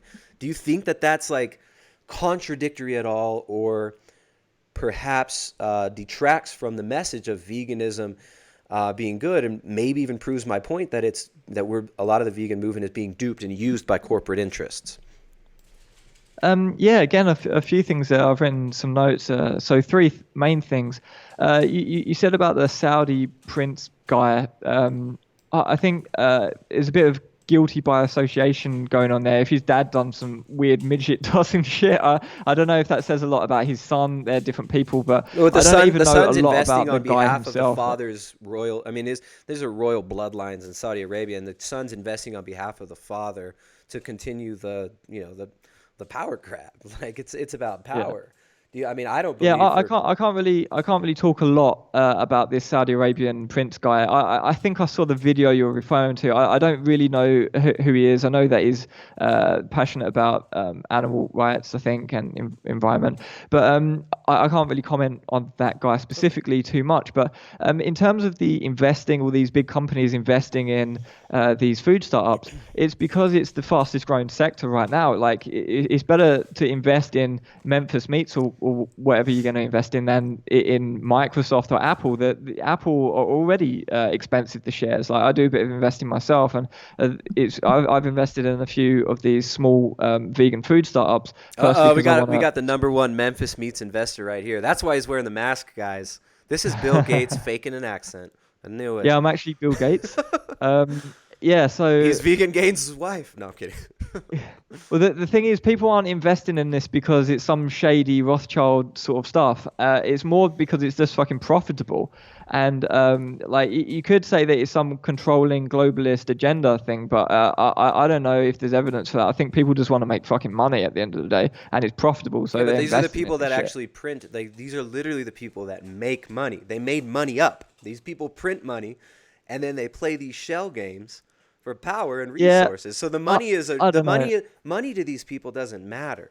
It's like when you're Prince Khalid and you own the yacht that was used in a James Bond movie as the Bond villain's yacht, and you also have like a royal palace that's so freaking ridiculously large. Like Prince Khalid's dad. Anybody wants to look that up? Dude's got some crazy properties. Yeah, Money I'm not. money doesn't I'm matter not at saying that that level. it's not loaded, Well, but okay. Well, what I'm gonna say though is this. Like, all right. So you mentioned this is like it's not like this is not planned out or something. When you read not Cosmopolitan magazine article from 1929, this lovely guy, this is the only article this guy ever published publicly. Lord Birkenhead wrote this article talking all about the future of humanity, and just might be a moment. Bear with me here. So he basically he predicts what's going to happen in the future here. And this is 1929. He says babies are going to be produced by chemists in laboratories. The entire institution of marriage will be changed. We'll all live to be 150. No one will need to work more than 2 hours a day. He says this is 100 years from 1929. Agriculture will be abolished except as a hobby, and all foodstuffs will be produced synthetically. And then man will be able to alter geography and climate. Sitting in our homes, we'll see and hear events the world over. But, and he goes on in this article. So anybody wants to look this article up, that's what it's called. Save this for your children's children. It's for only 2 children. Your children's children. That's a Moody Blues album, which is actually really good. So yeah, I mean, I'd say that's interesting stuff. It sounds very futuristic, like he was trying to predict the future, what's going to happen in the future, but I don't think that says anything about a vegan agenda or anything. It could be the same with meat. He could make meat in the labs as well, and that's another thing. He does say that. He says meat is going to be produced in a lab, and we're going to produce all food, and we're going to breed human beings, and we're going to selectively breed them as like fucking animals. Right. So that's a prediction of the future that guy thought. It wasn't prediction. It was he's in the Royal Society, and it's like this is what we're doing, is what he's saying. I would say that he's not predicting. He's saying this is the agenda. This is the plan. If you read Bertrand Russell's Scientific Outlook, he even says in there as well, in the future, only the millionaires will be able to eat meat, because all foods will be synthetic. Animals, he said, we'll even get rid of animals, and we're going to herd the humans into these little small artificial environments. I mean, these are long-term plans. And if you look at Agenda 21, the Rio Summit in 1993, the UN and these big technocrats, these dictocrats who actually think that they have the right to take a census of all life on this planet, stated that they want to start putting people in these small little areas, crowding them into these small cities and depopulating the rural areas and automating everything. So well, there's a lot of dystopian ideas of the future. There's you could talk about 1984 is happening now. You could talk about the surveillance. You could talk about Big Brother. You could talk about people in certain movements. Even Sean Baker. I had the idea earlier that Sean Baker is quite a good practitioner of doublethink, and you've got a lot. How does he practice doublethink? Someone tagged me in a post that he posted or something. I don't really understand how Instagram works, but on my phone screen something popped up from Sean Baker. It was something about it was about animal rights. I can't remember the exact quote. I could probably look at it on my phone. But Sean Baker says, no, we really care for animals. And like there he is, like eating all these animals and killing all these animals for his food, and this is a perfect example of doublethink. You can't really intimately care for the well-being of something. I care for the well-being of them because it's going to feed me. Yeah, but it's like saying I really I imagine having a baby and breeding a child into existence so that you can stab it in the face at the age of 5 and eat its Well, corpse. Like, I'm not Jimmy Savile or a member of the royal family, but I mean, dude, I would say that that's ridiculous because I don't believe that humans and animals are the same. It's like just like with my dog. Should my dog feel guilty about eating? Now we're getting to the ethical side, right? So, I guess we'll transition out of that section. I do think, though, Foot Soldier, I think you should look a little bit deeper into what I'm talking about, and not just brush it off as these are just people predicting dystopian futures. I mean, you're looking at Charles Galton Darwin. This is the grandson of Charles Darwin, a descendant of Francis Galton, who was the father of the modern eugenics movement. This book right here, which is very, very short, it's all the same thing. It's like we're going to selectively breed human beings, we're going to give them synthetic foods, and we're going to fucking make a human zoo, and the people are going to be so dumb, and we're going to use behaviorism to make them actually beg for this. We're going to scare the shit out of these people so that they actually beg us to control them. So I think that this is something you might want to look into. Another one just for the audience too. Paul Ehrlich. This book, often, this is Ecoscience. It's a textbook from 1979. This guy was the White House science czar. This isn't just some kook like weirdo. This whole book is all about how can we reduce the population and control all the resources. And they talk about putting sterilants in the water. They talk about making foods that can sterilize people. They quote Mao as like the beginning of one of these chapters. He makes this really funny. They quote Mao. Of all things, people are the most precious. So he quotes, Mao, the communist genocidal maniac. So I mean, this is an important work as well, and it is something that takes years of research. It's not just like some idea that I got, like, oh yeah, the fucking elite want us to be stupid because no, it's like this is something that I've studied for a long time, and I think I can make a pretty damn good case, and I think I have, and I would maybe the audience wants to investigate this more or watch more of my Eat Me Make Family streams. We do have a lot of information on that here, and yeah, so I don't know if you want to respond to that or if you want to move on. Yeah, I would like to respond to that. I don't want to feel like I dodged off of a topic or anything. I'm Yeah, not I saying do you're want to talk dodging. I'm just more saying, about. like, Yeah, let me talk a bit more about that. I think there's a lot of books written 100 years ago, or even some things written 1,000 years ago. There's a lot of people describing how they would predict the future. Some of them predict it in the wrong way. Some of them predict it in the way that's actually happening. As I say, 1984 is quite a good example. It's one of my favorite books, and you've got stuff like 1984 unfolding, and a lot of the time, you mentioned Mao there, and 1984 is also sort of critical of communism. Well, I'm sort of opposed to communism.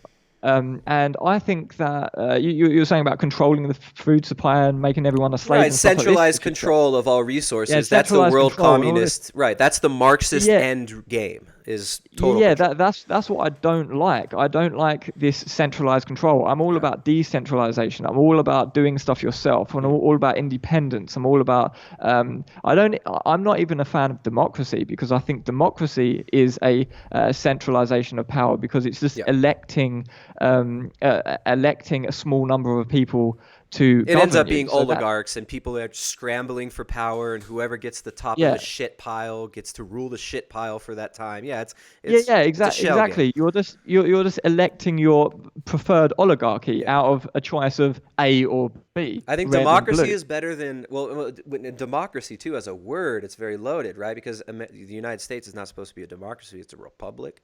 Well, But isn't it a democratic republic? exactly. I mean, there's democratic aspects of it, but straight democracy is like 51% of the people can vote the other 49 into slavery. Yeah, well, this is the thing. This is why I don't think that democracy is necessarily the best system anyway. But that doesn't mean that I'm a communist. I think communism is one of the worst possible systems, because it's going into that totalitarian direction. And I'm really a fan of independence. And for example, if you can grow your vegetables at home and eat from the land, then you're getting a thumbs up for me. I don't want people's food to be made in some warehouse in China and shipped all over the world. Yeah, right. So, I mean, what about growing your own food and having? I mean, if Yeah, you have that's a grassland great- and you've got what about the free-ranging cows though? right? Like, Well, there's a great channel, John Kohler. I can't remember his gardening channel name, but there's a guy called John Kohler. I think his OK Raw is his main channel. You probably know this I've guy as seen well. that guy. Yeah, he Yeah, has a he's got a store gardening in channel. Florida that I visited one time when I was a vegan. He used Oh, to have a okay, cool. store, or maybe he was partial owner. Yeah, I've known about this guy for years. I don't really watch him that much because I'm not a gardener, and I don't find his raw food diet channel particularly interesting because I'm not a raw foodist. Yeah. I like raw food, but I'm not a raw foodist. And but he's got a gardening channel, and he's talking about gardening with all you got your mineral, your rock mineral stuff that you put Mm. down, and Yeah. you're doing your crop Yeah, rotations and you're restorative growing. agriculture, right? Yeah, But what all this about the really interesting inclusion of garden ruminant stuff. animals in that? Because it's like on the land that I own, it's rocky. We're up in the hills here, and the grass just grows. And if I leave the cows out there, they'll breed. They'll make another cow. Can slaughter a couple a year, and basically live off of that meat if I needed to. Whereas I couldn't grow in that small area the nutrition where I could actually feed my family. And I got to use animals if I were to feed my family off that land. Is that immoral inherently to do that? Or is this like, is it an all or nothing thing? Is it like we must abolish all agriculture? And another thing, well, we'll do that first. Can you, you want to respond to that? Yeah. Let's not get carried away with too many things at once. It's Right. difficult to respond to, but yeah, I'll respond to that. Firstly, you've got this land. You've got, I think you said you've got 15 acres. Did Well, you if say? yeah, I mean, yeah, there's 15 acres there, and uh, it's rangeland basically. Like there's no, I could grow some stuff, but it's rocky soil, and the Yeah. grass just grows, and the cows eat it. They got water. Well, I've got approximately 0 acres of land, and most people in Girona have got 0 acres of land, unless they've got a house, in which case they've got like 0.01 acres of I'm talking land. about here in Ecuador A though, where garden. everybody's got abundant land around. Their families have owned land for a long time. Like there's, I mean, yeah, Yeah. there So, in San Francisco it's different, but here, like a lot of people yeah. do. So what I'm saying is, if you've got land, 15 acres of land, then that's a different situation to pretty much most people watching this video who are going to have little to no land. Hmm. And if they have a garden, a back garden or something, you're not really going to get a cow in a back garden. You need a couple of acres of land to Yeah. get a cow. So you can't really do that in the suburbs. So we're talking about a very small sector of people who are in rural Ecuador or rural X, But Y, and most Z. people in the world actually do live in rural areas. Like there are big cities and there are a lot of people crowded into big cities, but still most of the world does live like this. Like all over South America, there's big cities I'm here, pretty but sure. I'm pretty sure if you looked at the numbers, I'm not an expert at this. I read Steven Pinker's Enlightenment Now, and I'm remembering a few figures from that. Is there's a lot of migration still to cities from yeah, rural, so a because lot of of the people going to consolidation of cities. food supply and the destruction of the small family farm by Monsanto Yeah, and these massive I wouldn't corporations. So it's I wouldn't not necessarily just jump to that conclusion, okay. I would but say that that's a but major factor though.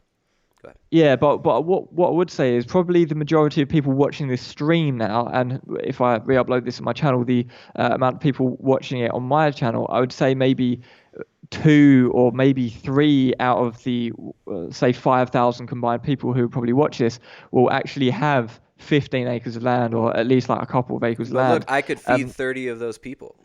You know what I'm saying? It's yeah, like, well, why is that wrong? Well, let's say I'm just separating it into two things because it's two different arguments. So that would be the land argument. But then, even if you do have the land and it was possible to have these cows in your land, then let's look at this. I brought this up on yesterday's stream, and I don't want to go through the figures and everything. I did that on yesterday's stream, but I worked out, to cut a long story short, that if you grew a plant-based crop, you would need 62 times less land. So your 15 acres. Let's just divide that up. I'll get my But have you, but what I'm saying, calculator here. yeah, yeah.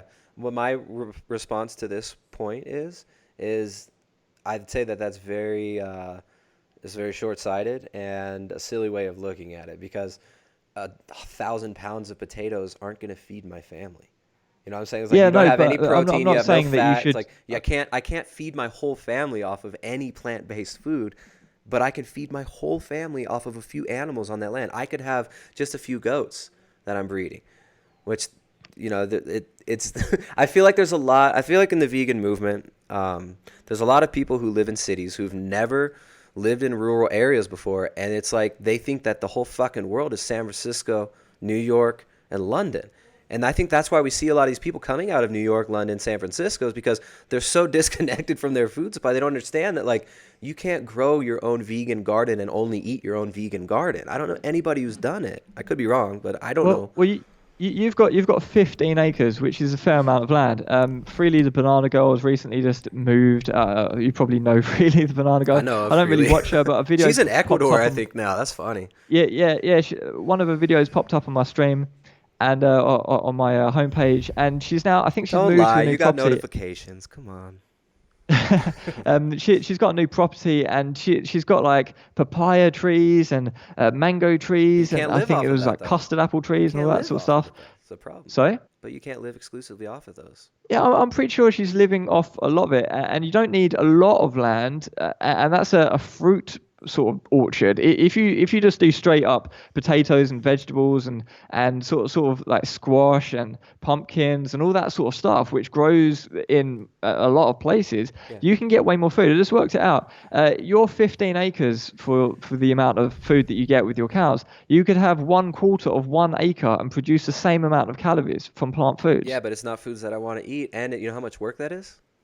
Yeah, I don't well, have to work at all. preference. These cows just roam around, they eat grass, and they turn that into fat and protein and collagen. Well, that's personal and preference. If you want to prefer to do that, then that's fine. But it's not an argument against veganism just because you prefer to eat animals. Well, no, it's not an argument against veganism at all. I don't think there needs to be an argument against veganism. Vegans are making the positive claim that you need to go vegan. I'm not trying to prove, like, it's just like I'm trying to figure out why the world should, right? So I'd say that it's up to veganism to prove that the world should go vegan, which, Bill Gates and the UN and Cargill and Tyson Foods and General Mills are doing a really good job at convincing people slowly and steadily.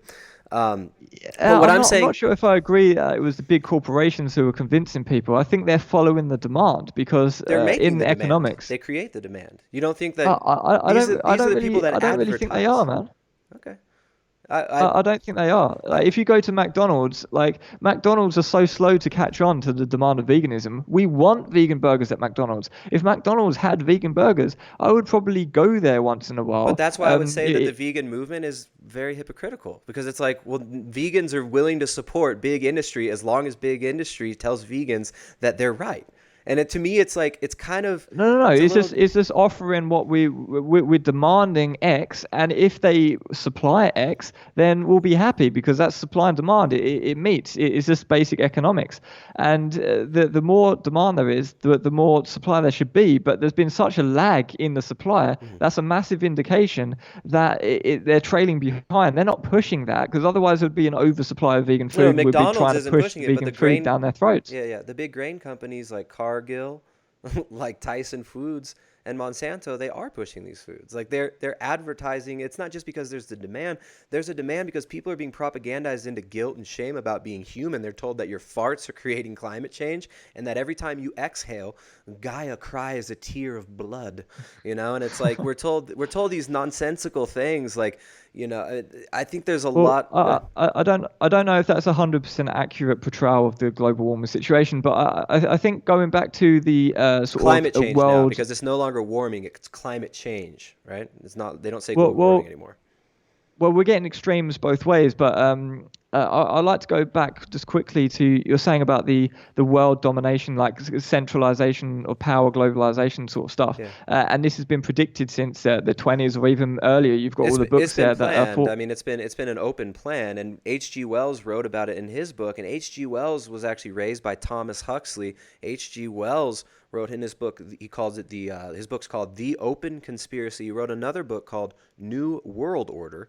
And these are books written like white papers saying this is what we are doing and this is what has to happen.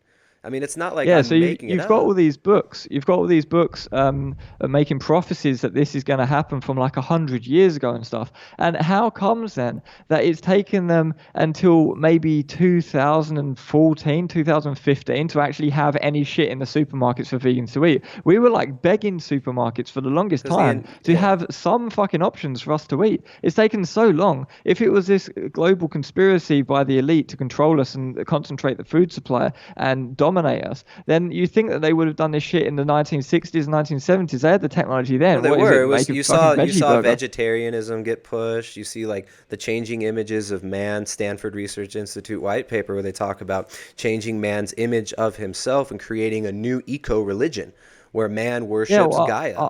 I wanted a veggie burger in McDonald's 10 years ago. Not like they're still not in the most of Well, dude, McDonald's. you There got to was an tell that to experiment Bill in Sweden Gates. or You got to something. tell that to Bill Gates and the Royal Society and Cargill and Monsanto. Tell them you want your damn veggie burger in McDonald's fast. Yeah, man. Trust me, the supply is lagging behind the demand. There's a bigger demand than there is a supply, and it's lagging behind. Mm-hmm. And then there was sort of an overcorrection in London, for example. There was too many restaurants that popped up because they were trying to cater for the massively growing demand of vegan food. So there's so many restaurants that popped up. Some of them had to close down because they oversupplied. They over adjusted to that demand. So if you study economics and just look at the sort of the how the supply is supposed to meet the demand, it doesn't indicate that they're pushing a supply. It indicates that there's a lagging supply from a demand which hasn't been supplied to, I would and it's say only if been we were to oversupplied sit in down and small like cases. if you and I were to sit down and have and really extend this conversation on this aspect of it, I'm Yeah. positive I could make it irrefutable to you that this is a long-term plan. And when you actually look at the writings of people like H.G. Wells, if you read Charles Galton Darwin, Bertrand Russell. And these are people from the Royal Society. These are like high society people who've been involved as far as their families go for a long time. T.H. Huxley they called him Darwin's bulldog. His son was Aldous Huxley. His other son was Julian Huxley. Julian Huxley started the UNESCO, United Nations education. I'll forget the rest of the acronym there, but these are people who are highly involved in the eugenics movement in the early 20th century. Same with the Rockefeller Foundation. The Rockefellers were highly involved in funding the Nazi eugenics research as well.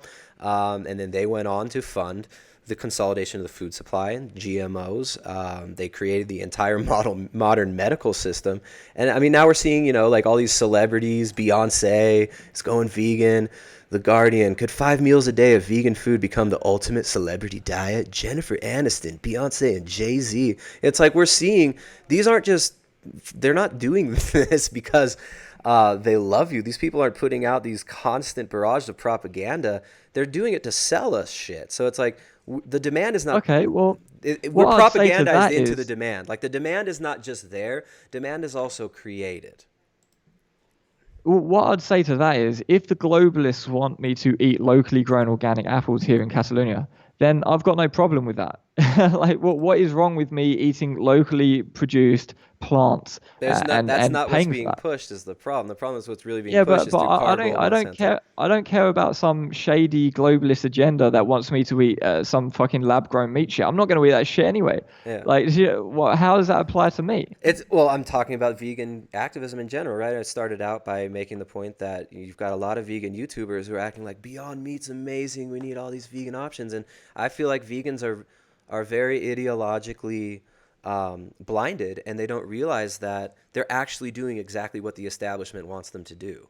And that's kind of, it's what Jay and I were talking about the other night. You mentioned you'd watch parts of our talk, and I think that you're a smart guy, and you want.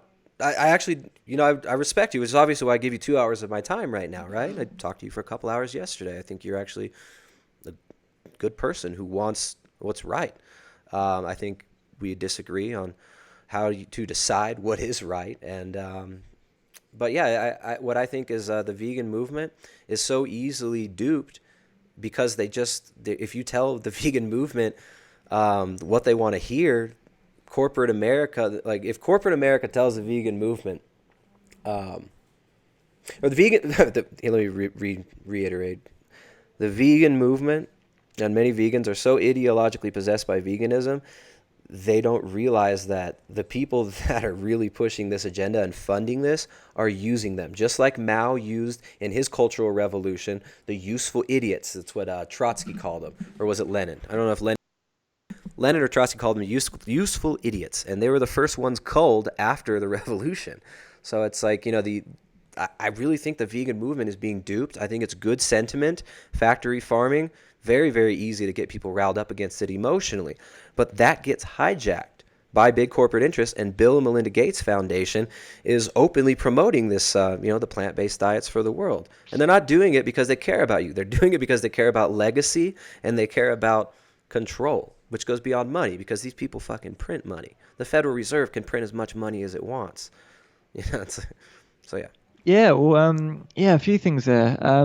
Well, I also appreciate you giving me the time on your show, man. The time that we can discuss. I'm just glad that we can actually have a real conversation. I'm really glad that it's not just like, this is what I want to see more of with the vegan and carnivore type community. I want to see more talk like this, like real talk. Yeah, man. Yeah, definitely. And I say as well, I'm not the sort of I'm a vegan activist, so I can speak for vegan activism from my perspective. And I don't promote any sort of products, any specific products or anything. I just want people to eat fruits and vegetables just from the land, whether that's grown in their back garden, whether that's grown on their windowsill, whether they're buying local organic produce or even conventional produce that's grown locally, or whatever fruits and vegetables. I'm down with that, man. I'm not promoting any Memphis meats or any lab grown bullshit. I wouldn't eat any of that shit, and I don't promote that shit. So if some sort of like PETA activist person wants to push some Memphis meat agenda, then that's up to them. But although I think people should be entitled to have meat alternatives, I'm not really promoting that. I'm promoting fruits and vegetables mainly.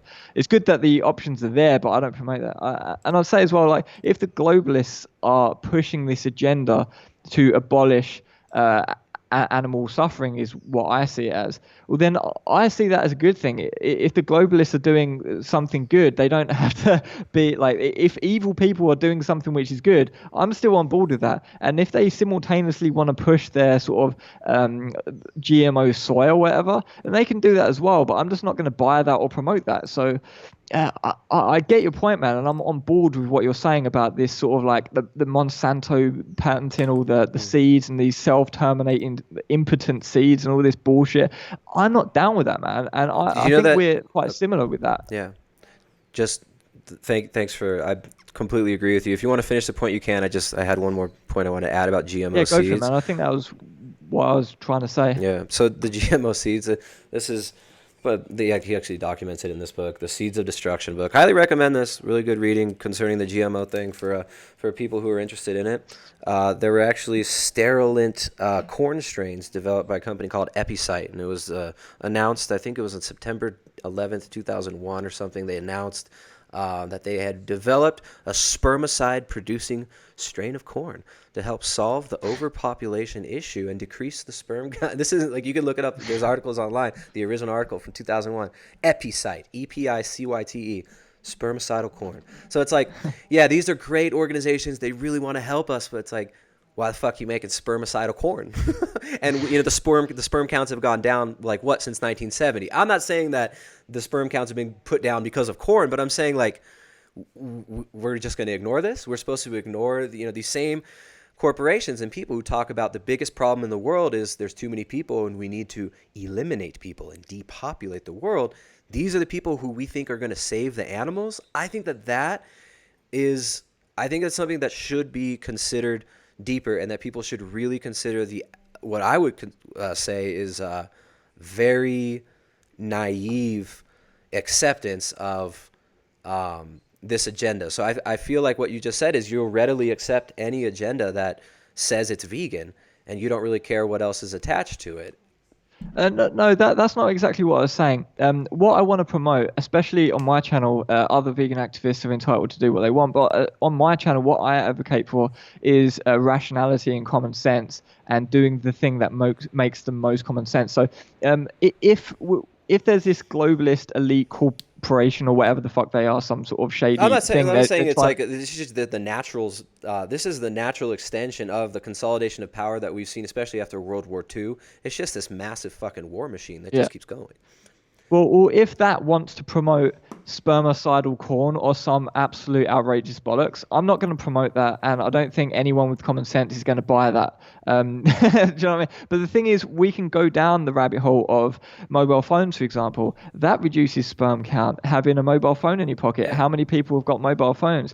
I've got mobile phones here, but it's always on aeroplane mode pretty much. I enable Wi-Fi, put it in aeroplane mode, and then enable Wi-Fi to fuck off the mobile phone signal. signals. There's mobile phone masts all around here. When I look for an apartment, I pull up the national database of the antennas of where they are, the base stations, and just make sure I'm at least some degree removed from a base station. I don't buy a house, but rent an apartment with a fucking antenna on the top, because that shit is like there's loads of negative implications of that shit as Absolutely. well. A lot of people think that's conspiracy territory. No, It's not this is conspiracy completely territory. documented, and That's legit above board shit. Mobile phones are fucked up, man. So we can talk about this spermicidal corn. We could talk about mobile phones. I wasn't saying I that you think that promote. mobile phones are a bit of I a, wasn't saying that anyone would promote it. I'm just saying like these are the types of ideas that are being pushed, and this is what's been told to us publicly. I mean, there's also been a lot of like you've got National Security State Memorandum 200 by Henry Kissinger talking about how the biggest problem in the world is the increasing population in the third world. And it wasn't because, oh, Gaia's going to cry tears of sadness and tears of blood when all these evil babies are born. It was because we need to consolidate the resources. And as the population grows, we need to find a way that we can harvest the resources on behalf of the Anglo-American Empire. So it's like, well, I think what my critique is on your position here, and then we can move on, is I'm not saying that like, oh, like the globalist is a funny word, like the globalist, but there are a lot of groups of people who think on a global scale, and there is a coordinated movement that has been propagandized for over 100 years now about a global government, and it's been written about openly by people in white papers, how we need to do this to save the world. First, it was from war. Then the wars didn't really work out. The United Nations didn't really do exactly what they wanted to do. First, the League of Nations failed. Then you had the UN, NATO, and all this stuff. And what we're seeing now is a push for a global government under the new threat. And if you read stuff like if you read the Club of Rome's document called The First Global Revolution, it's a white paper by the Club of Rome. There's a lot of members of the Royal Society there, a lot of big industry people, very, very influential individuals who said in this paper, I had it over next to me, but it's gone now. This document, The First Global Revolution, they end up coming to the conclusion that in order to have a global government, which we need a global government. That's assumed in this article, in this document. So basically like a 75-page book written by many different sources who came together in a think tank. And they said that we need a threat in order to unite people under a single order. World wars, those are good. Not good as in like they're good, but it's like those were a viable threat, but it didn't quite work out how we wanted it. And then they gave several other options, and one of those options, and the one that they settled on, is we need to create a global movement of environmentalism and unite the whole planet under the threat of global climate change. And this was in like 1979, this one was published, and it said basically then humanity itself is the enemy. Humanity is the enemy itself. So there's people basically declaring in a white paper that the enemy of us, the enemy of everybody is humanity. And that's what we need to program the people with. And what we've seen over the last 30 years is an intense propagandization of the human populace into a state of guilt and shame for even being human, which then makes us very open because nobody wants to feel guilty and ashamed. And it's a natural human inclination to feel guilty and ashamed when we need to line our shit up, right? It's like you treat a woman that you love like shit. You might feel guilty and ashamed afterwards because you need to correct that and get things right. Right? These are non-physical things, non-physical necessities.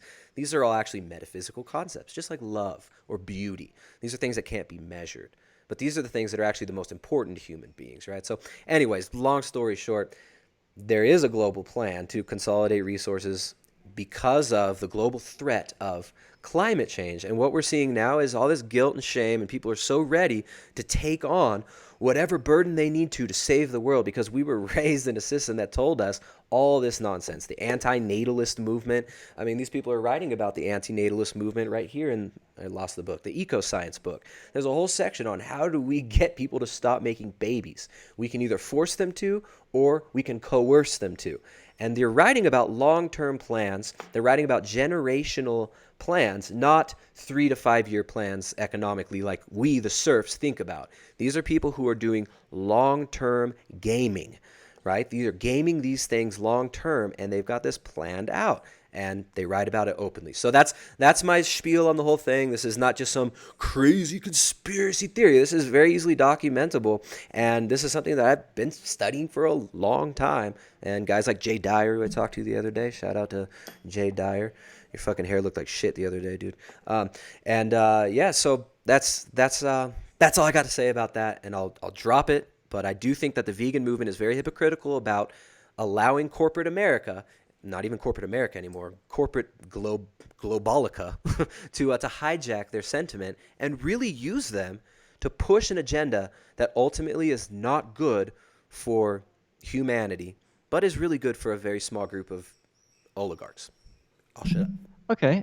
Well, a lot of very interesting stuff there, and I'm not going to blow that off as a conspiracy, what you're saying, and just say it's all Alex Jones or David Icke sort of stuff. There's a few. The globalists are turning the fucking frogs gay. The frogs gay thing is a pretty funny meme, but yeah, I'm not going to say. I think there was some slight crossover into that sort of territory, but for the most part, you could be right. There could be some sort of group of people we want to control, manipulate, and dominate and world power. There's always been that sort of stuff since the dawn of time. We've had people who want to dominate, and that's nothing new. And there are legit conspiracies and everything going on, which we can talk, and that's all interesting stuff.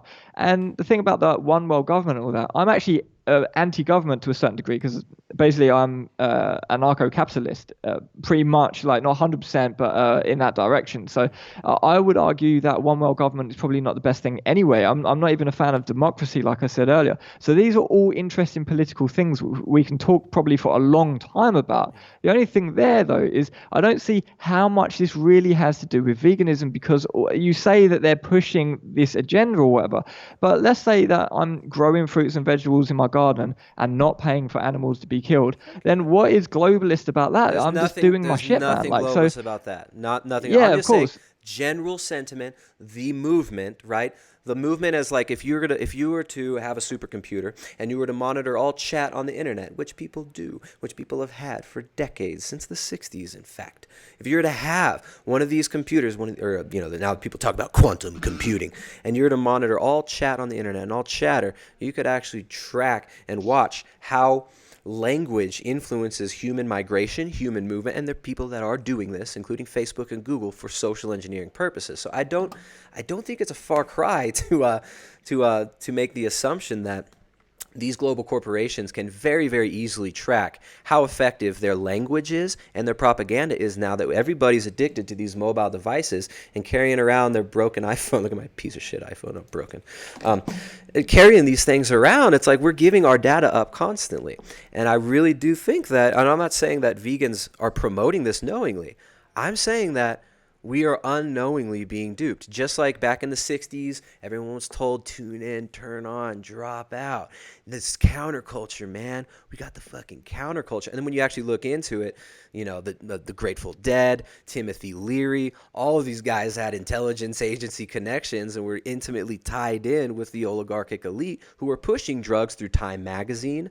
Tim Leary on the cover of Time magazine, they're pushing it through the culture, and they were pushing the hippie movement in order to socially engineer the populace. At the time, everyone was blasted the fuck out of their head, smoking weed, dropping acid, having orgies in the mud at freaking Woodstock. They didn't realize that they were being totally distracted and socially engineered. So I mean, of course, some people would dispute that and say, whoa, that's not a fact, but this is documentable and provable.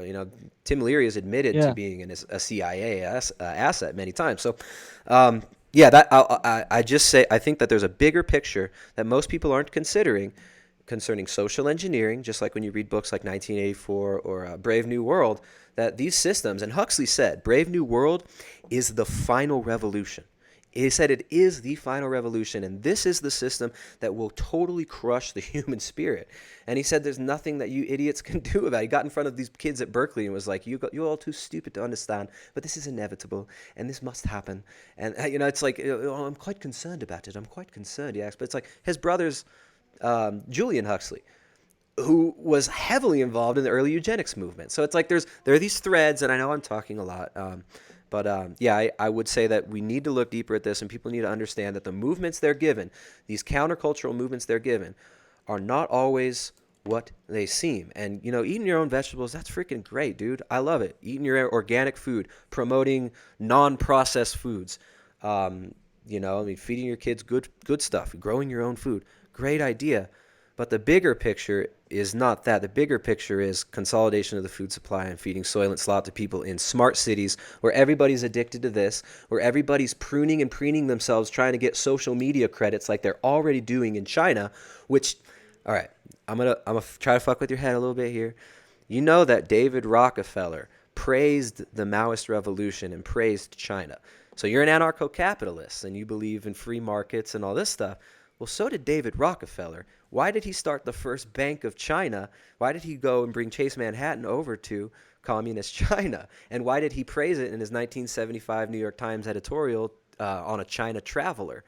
You see a big collusion between capitalism and communism from both sides of the spectrum. And what I would say is what we're seeing there, it's not contradictory, because Marx even wrote that the vehicle for international communism is global monopoly capitalism, and that will bring about the final revolution of Marxism.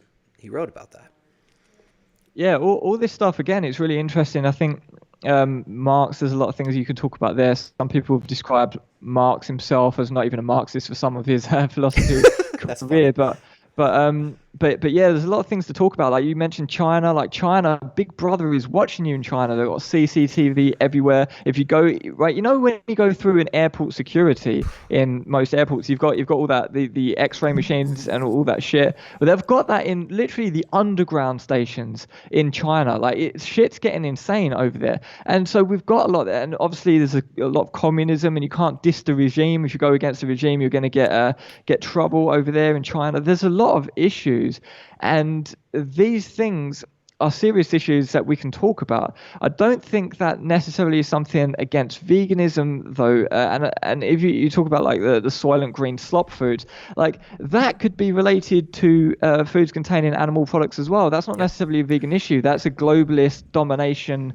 You could say going down the conspiracy path a bit, but I don't even like to use those words. I mean, it's just the natural. About. People seek power economically. You try to gain more power and more control. It's just, if you don't want to call it, people use the word globalist, and it's really loaded now because Alex Jones has been demonized more than almost anybody in the world, and completely deplatformed from him. You get pulled off YouTube for even showing an Alex Jones clip and laughing at it and making fun of him.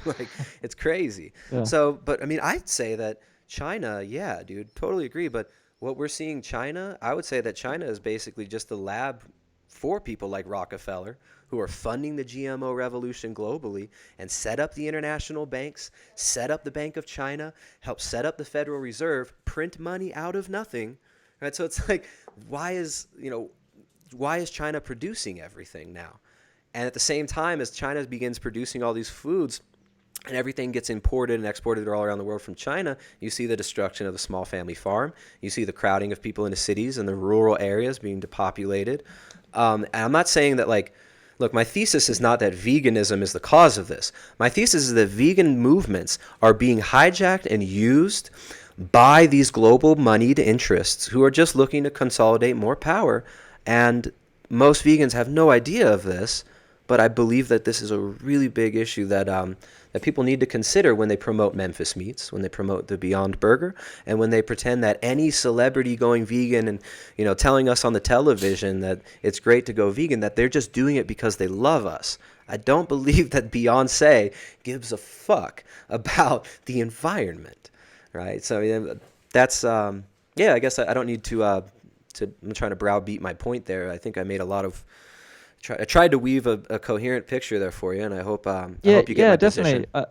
And I think I can take a few things from that and maybe make some points on that, because one thing that I really want to stress is that Soylent Green slop is actually not going to be a vegan idea. Like the original where it came from, wasn't it? They were grinding up humans and eating humans' lives. So that's literally not a vegan thing anyway. So we can have these globalist elites trying to make this domination thing. Like we're seeing that it's going down this path in some countries in the world, trying to dominate their citizens, and obviously communism, extreme totalitarian communism is the main vehicle we've seen in the 20th century to facilitate that aim. But that's not anything necessarily to do with veganism. You say it's like sort of combined in an agenda and these celebrities promoting it. But we want celebrities to promote our cause. It's our cause. Veganism is a grassroots thing, and I'm part of that grassroots movement, and everyone who is doing street activism and everyone who's campaigning for animal rights, they're all part of this grassroots movement. And if we've got Beyonce promoting that for us, that's fucking excellent. Wouldn't you want Beyonce promoting your movement rather than fucking Sean Baker, who looks like a fucking toe? Like, you know what I mean? Dude, Sean Baker, come on, man. You can't make fun of Sean Baker. He's 50-something years old. The dude is a fucking savagely strong. Come on, the Sean Baker bash. You vegans hate Sean Baker. Sean Baker is like he's the Hitler of meat eaters, isn't he? Sean Baker is on test, man. That's why he's strong. He's not on test. He doesn't take testosterone. What's his fucked up test levels all about? They're low.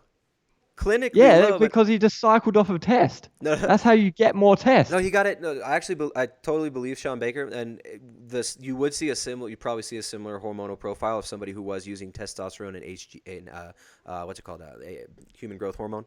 You could make that case, but what I will say is this: I do believe that Sean Baker is telling the absolute truth. We've talked to him many times. I don't think he has. I mean, if he could just say he was on TRT. When you look at, there was this recent study, and I think Sean might have shared this as well. I saw it on Twitter, on the Twitter twats.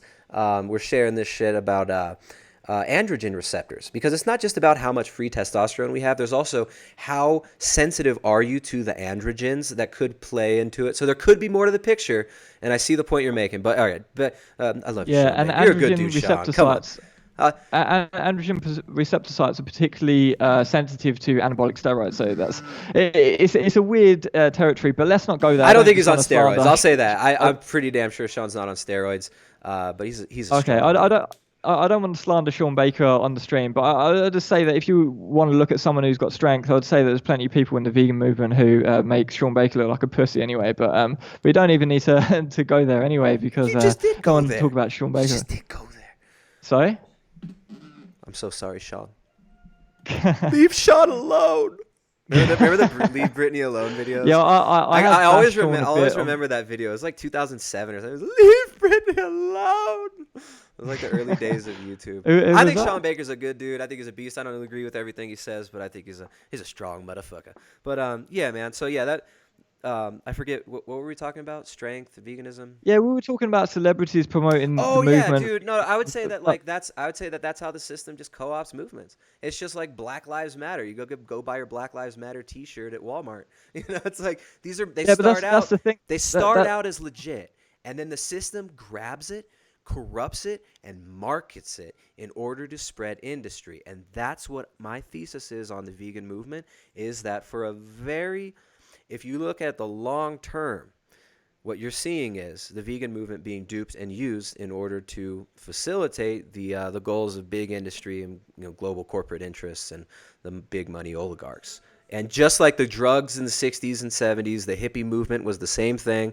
You've had a lot of things happen where there was legitimate sentiment in the post 9/11 thing. There was the 9/11 truth movement, got totally derailed and hijacked intentionally, and we saw this happen through online troll farms and loads of manipulation of content online through these big moneyed interests. And this is something I've been studying for a long time. Some people might think I'm completely out of my fucking mind and making shit up. No, man. I think I'm not saying you do. There's a lot of legit shady stuff, and we've seen companies like McDonald's do really shady fucking activity with promotion and propaganda. Propaganda isn't exclusive to veganism. Okay, can I interrupt? You said that you would eat a burger from McDonald's that was vegan. What if McDonald's was like, hey, we're going vegan, we're doing all vegan, we're going all the way? I feel like you'd be like, right. Fuck yeah, like McDonald's is awesome. Yeah, it's a step in the right direction. I'm not saying that McDonald's is a good company or they're ethically a good company that you want to support. I don't really want to support McDonald's, and I'm not really promoting that if they had vegan burgers that you should necessarily eat there, but I just believe in supply and demand. And I think that the more people who demand plant-based options is the more supply of plant-based options. Yeah. So if you want to see animal suffering get less, then you need to be more plant-based. So it's just supply and demand. I'm not promoting McDonald's. I'm just saying saying that it's a step in the right direction. I would much rather people buy local heirloom varieties of tomatoes and heirloom varieties of their squash and their pumpkins and their potatoes and eat real whole foods. Yeah, I'm on board with that. Totally on board. Yeah. But what I would say though also is just to finish it off, and I don't want to beat a dead horse. I would say that the reason you're seeing like, what is this, HollywoodReporter.com, Beyonce's secret strategy for sticking with her vegan diet. We're seeing veganism push majorly in mainstream because the big moneyed interests want to use your movement and your legitimate sentiment to end factory farming to empower further the very forces who created the factory farming system.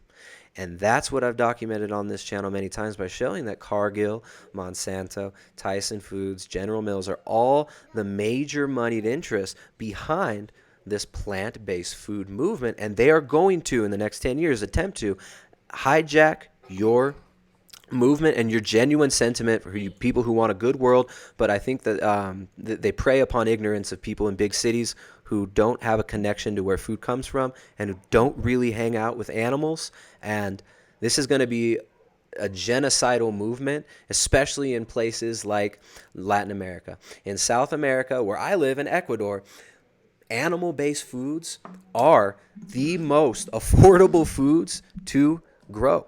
Like having cows, having goats, having sheep in the Andes.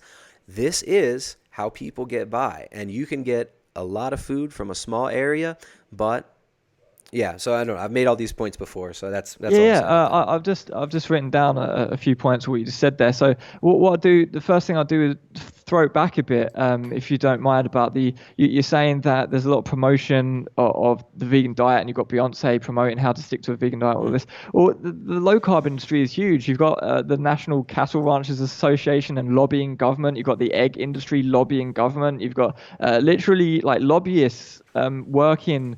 You've got people working in the government with all these fast food companies trying to find out how they can get more cheese into their products. Like one of their products, I think it was for Pizza Hut. The reason why they had the stuffed crust of cheese is because there's a group of people sitting there around a table figuring out how they can get more fucking cheese into the fucking scummy pizzas that are selling at Pizza Hut. that group of people was Cheech and Chong.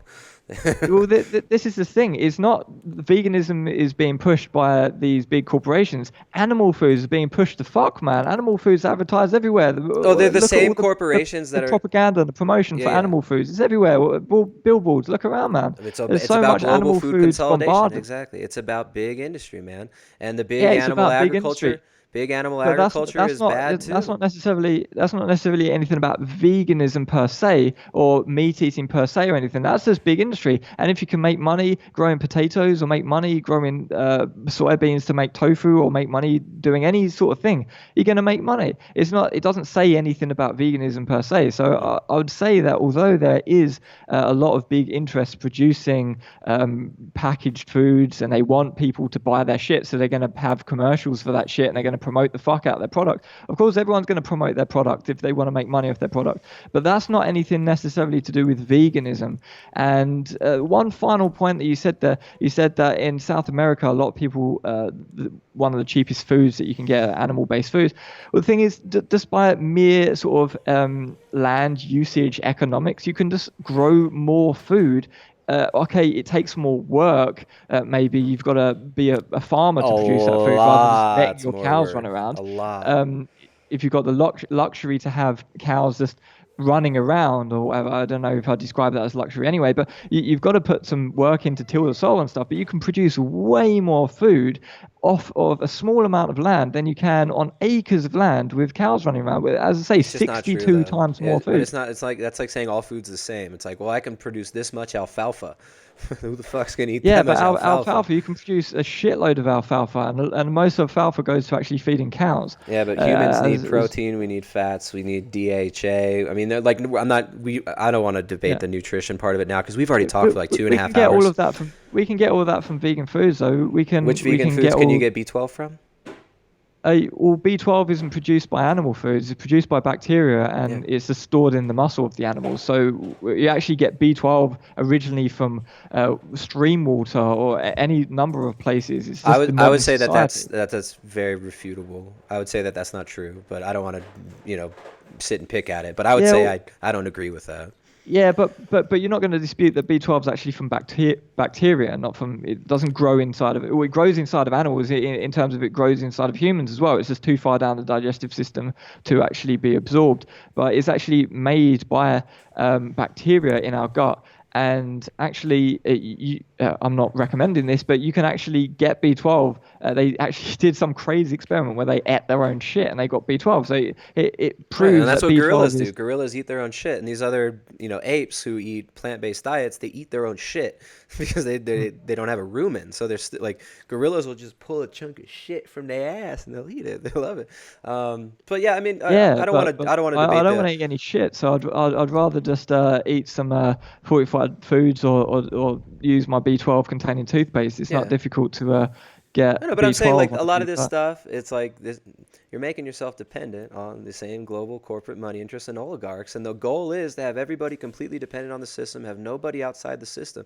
And just like in the end of Huxley's book, what the fuck was that book called? I'm brain dead now after talking for 3 hours. The end of Huxley's While you book. think of the point, while you think of the point, I just wanted to interject that the majority of B12 deficiency cases are actually from meat eaters. So it's not something Well, that's exclusively because the majority for of people veganism. that are on the planet are meat eaters, right? It's like it's. Yeah, sure, but it's not you don't reverse B12 deficiency by eating meat because otherwise you wouldn't see any B12 deficiency cases in people who eat meat. Mm. So it just backs up that everyone should actually be taking a B12 supplement and especially vitamin D. A lot of people are vitamin D deficient who are meat eaters or drinking even milk, and the only reason why you've got vitamin D in milk in the first place is because it's put there by the industry to prevent rickets Mm. because people were just like Well, I mean, there's a lot of beef. vitamin D in pastured pork. Like lard has a lot of vitamin D. Fatty Yeah, of course, fish. there's vitamin D Also, stored in animals. your skin makes Of vitamin. course. Your body makes it when you go out in the sun. Sulfated Yeah, cholesterol. Cholesterol of course. turns into vitamin D. Of course, but The we still naughty, see a naughty lot of vitamin cholesterol. D So we got to lower deficiency. cholesterol, but we want vitamin D. But vitamin D is made out of cholesterol. So, yeah. But Yeah, but I get enough vitamin D, I'm pretty sure. So eh, it just depends.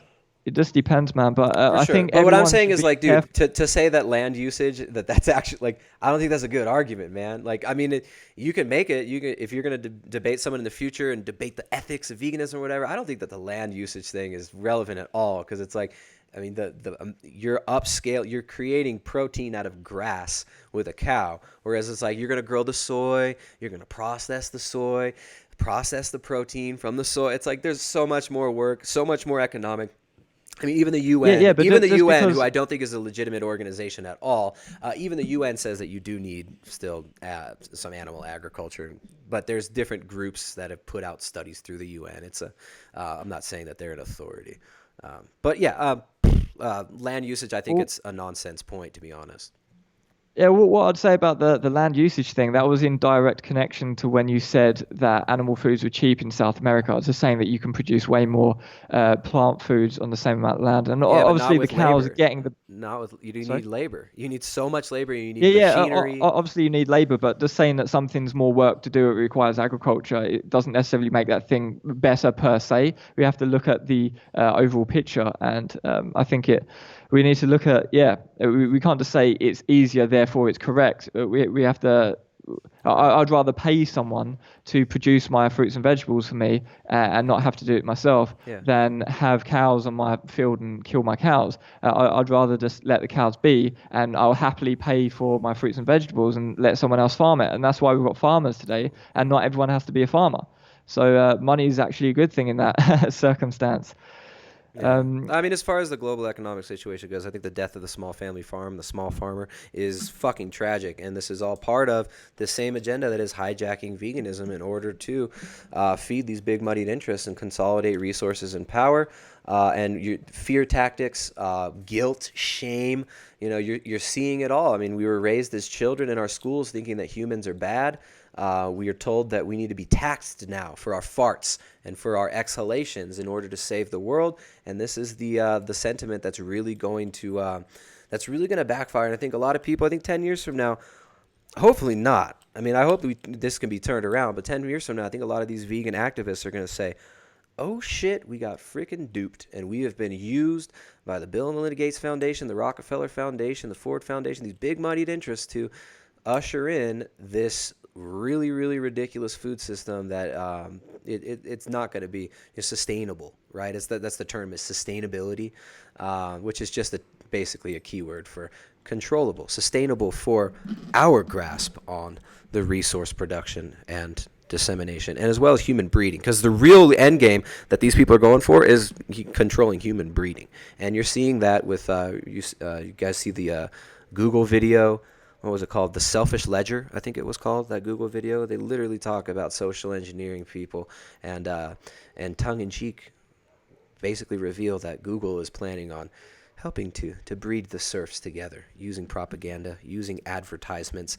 And this is very advanced, and I don't think people realize how advanced advertisement, behaviorist studies, and just propaganda really is now.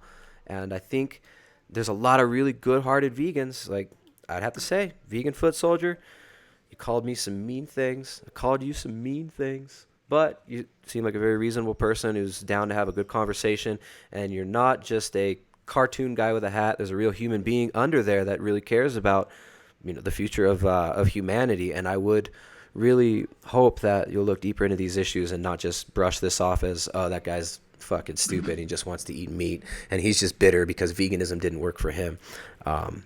So yeah, of course not, man. I think you've got a lot of interesting things to say, and there's a lot of political things that we can discuss. I'd say I'm not promoting Soylent Green or eugenics or anything. Anyway, I know you're not. Yeah, I think they're separate issues. I think they are separate issues, but and they're issues that we can talk about. I think they're slightly fringe issues to what a lot of people tuning into this debate might want to be. Like, a lot of people from my subs are going to want to hear more ethical arguments and stuff, but I didn't want to sort of like derail the conversation. That's cool. You know what? If you want to go for some ethical stuff, if you want to direct some ethical arguments, I'll give you another 20 or 30 minutes, and we can go. I'm getting restless.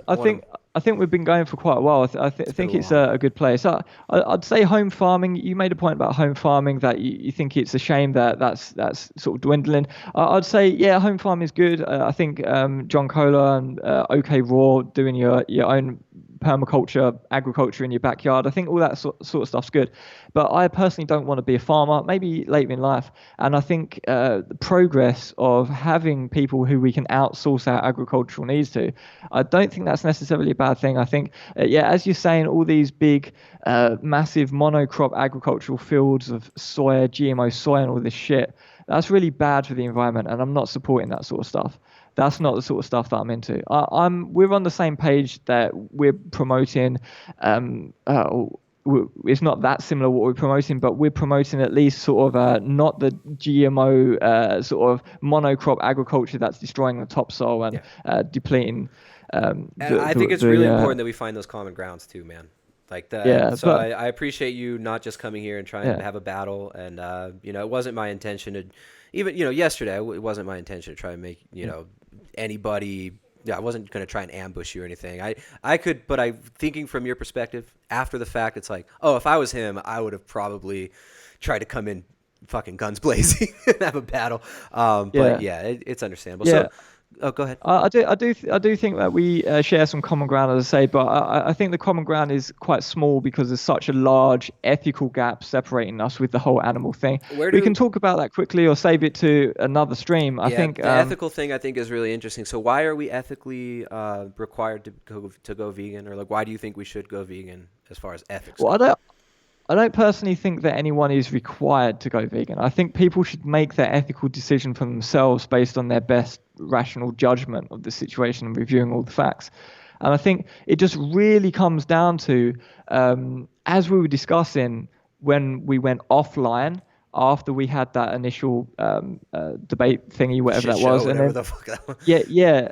When we were offline in private having a discussion, we were talking a lot about philosophy. We were talking about, I was making this point that it just really depends what your fundamental base level axiom is of your moral system. Mm-hmm. And that is really the important thing. And for me, I would make a case that the most logical thing to have as your base level axiom in your moral system is gonna have to be well-being, because I've made a case in another video that it's a transsubjective axiom, and it's the only transsubjective axiom that I can think of that makes any sense. And And can for you anyone who clarify doesn't what know- you mean by well-being being a transsubjective axiom? And Yeah, also, sure. can you please define well-being and tell us how we can determine and measure well-being? Because you're coming from a materialist standpoint, right?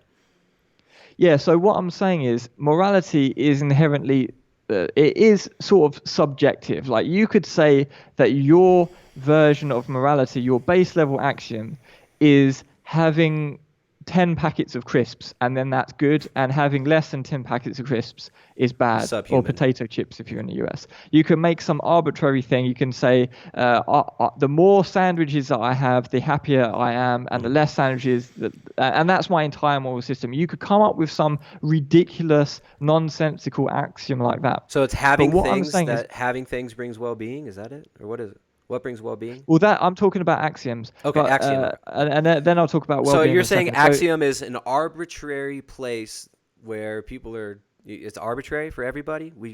Where does axiom? Yeah. So by nature, morality has to be subjective unless you think that you have an objective source of morality. One example would be Right. If you believe in the God, Christian like Bible. I believe in God, and Yeah, I believe that's that there an is objective objective source of- truth and there is objective morality. I believe there is Yeah. objective truth. Yeah. That's objective truth, providing or assuming that the Bible is true. But I didn't say would the Bible. reject- I said I believe in God. I believe there is objective Yeah. truth. I said there is objective Okay. truth. And just to clarify, I am a Christian. I do, I tend to relate with the Eastern Orthodoxy tradition, not a Catholic. I'm not a goofy Protestant or evangelical or fundamentalist. Or actually, there's a very rich history of the Eastern Orthodox Church I think people should look into. And yeah, I do believe that there is objective truth and objective morality. And so, yeah, go ahead. But you think it's all subjective. So what I have to say is, I have to personally say, morality is subjective, and you can come up with a base level axiom, whatever you want. But I argue that the only reasonable transsubjective, meaning universally the same axiom, is gonna be pain and pleasure, pain avoidance and pleasure seeking. So if you go up to a cat and stab it, it's gonna not like it. But if you go up to a give human it and stab it, Oxycontin? What if you give it Oxycontin first and then you slit its throat? Is that cool? Because it doesn't feel pain. It'll be high as fuck. It'll feel good. Feel pleasure. well, then you're inflicting harm on it, which comes into How do you this define plain... harm? Sorry? How do we define harm? Well, harm is gonna. This is why it's subjective, because you can't ontologically, objectively say that harm is good or bad, or what harm is. Right, because I could say, "Oh, you you're can say that harming me harm with is your hate damage to speech. self. Those words are so harmful. It's hate speech that's harming me." Is that right? Well, yeah, that would just be low down on the scale. But anyway, so we've got some balancing acts of pain avoidance and pleasure seeking. And that is basically my working definition of well-being. So that is the only thing that everyone shares. So if I come up to you and stab you, that's going to cause you pain. If I stab a cat, that's going to cause pain. If I stab a cow, that's going to cause pain. What It if I doesn't matter cut who you myself are. for What pleasure? Yeah, but then that's pleasure seeking. If that gives you pleasure, then that's part of the well-being equation. So Right, this so is like the only vegan thing. Gaines stomping a baby for pleasure. Is that? Yeah, then he would get pleasure out of that. The baby would be getting pain out of that, But but what he would if be getting vegan pleasure. Gaines gave the baby fentanyl before that, and then let it watch its favorite video, listen to its baby Einstein tapes while he stomped it? It wouldn't feel pleasure. Well, it wouldn't feel pain. And go ahead. It would eventually wake up to the pain, experience pain, or have an injury from that, sustain an injury from that. So that's going to go into the well-being.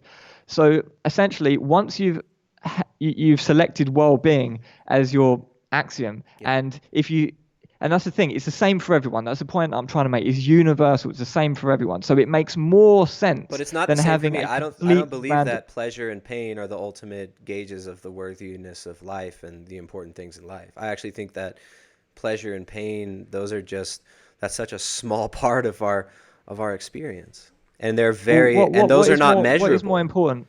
What is more important than pain avoidance? So if I come up to you and stab you in the throat and you die, what is more important than that?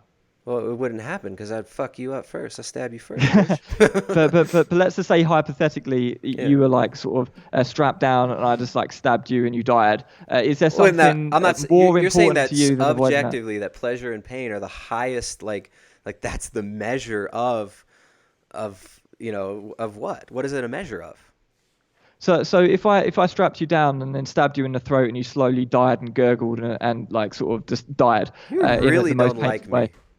and like pulled your toenails out and just like tortured you, is there anything that is a higher priority than avoiding that for Well, it you? just wouldn't happen. It's like that's why I keep pit bulls. See that animal over there? There's vicious pit bulls right there, ready to fuck you up. I got guns. I got knives. Well, I got like nice little. I have tools for such situations. yeah. It's like so Well, I'm not really well, concerned. I think in reality you probably would fuck me up. No, But no, no, for no. What I'm for saying the, is, all right. Look, we obviously avoid pleasure and pain, but I'm saying that to say that that's like the height of human accomplishment is like pain, pleasure, avoidance. That's all we are. That's all we are.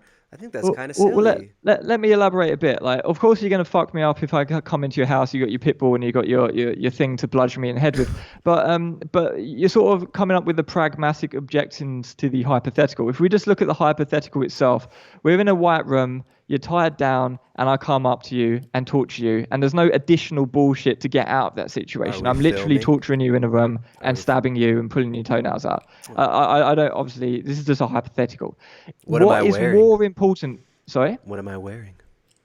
No, I'm Well, kidding. what is more important for you in that point in time than avoiding that pain? Is there anything would you be like, oh, Well, I mean, that's I'm silly. gonna That's make like some toast prioritization. or- It's like, well, if I have to take a shit right now, it's like, well, that's the most important thing in the world is getting, like, I got to go take a shit. I don't think that that's necessarily, like, really Yeah, making a but the point. thing is, but that is of course of a lower priority than getting tortured and stabbed and killed. Like, surely that is the most that is the worst thing that can So happen then to you, all right? of our priorities should be avoidance of pain and the Well, seeking of pleasure. that's what I'm arguing for.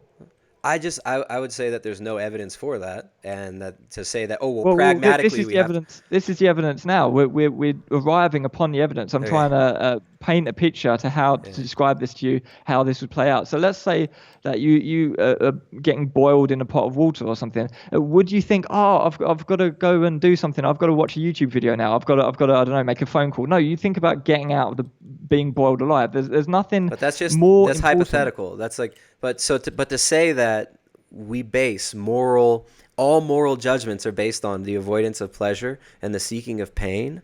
I don't see how you get there. I'll phrase it differently. Imagine the worst possible suffering for everyone for eternity. Is that bad? The worst possible. So imagine hell. Imagine like the concept, the metaphysical concept of hell is that Yeah, bad. imagine hell. Imagine Is it's just hell like bad? imagine everything bad. Is that bad? Is what you're saying? That doesn't. It's Yeah, is that bad? is bad. I'm not using a circular reasoning now. I'm saying, is infinite torture and suffering bad? Is infinite torture and suffering desirable? I don't. Well, what is bad? How do you define bad or good? In your worldview, how do you define bad or good? This is the thing. I'm trying This is the to thing. come into your worldview and see where it is. All right, in my worldview, infinite pain and infinite suffering are something that would not be good, right? And it's something that we are not going for. It's like we're going for avoidance of infinite pain and infinite suffering, but not because of avoidance of infinite pain and infinite suffering, but because of the choices that we make inform whether we experience truth and eternity. Right? And from the Christian perspective, it's like, God is truth. And that is the source of truth. Right? It's not this man in the sky. It's not a fucking, what would you say, a sky wizard? It's not a sky wizard. It's like the very concept of God is beyond all concepts. It's beyond matter. It's beyond space and time. It's you call it it's the creator. So it's like that's the truth. Truth emanates from God.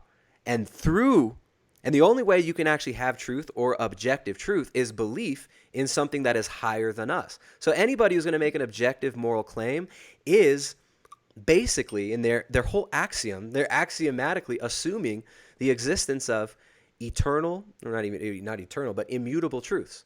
But so in my perspective, and what I would say is the right perspective, in order to have truth, in order to have good and bad and morality, we need a higher principle rather than just physical matter, right? Rather than just the physical. Pain and pleasure are not even physical concepts. So you're actually making a metaphysical argument to just even say that pain, pleasure, good, or truth exists. And in order for that to even stand, to even be valid in your worldview, would require something outside of subjective, illusory reality. Yeah, let me dive in there because I think I know what you're getting at exactly. You're saying that what I'm saying cannot be an ontologically objective truth, and I agree with you here.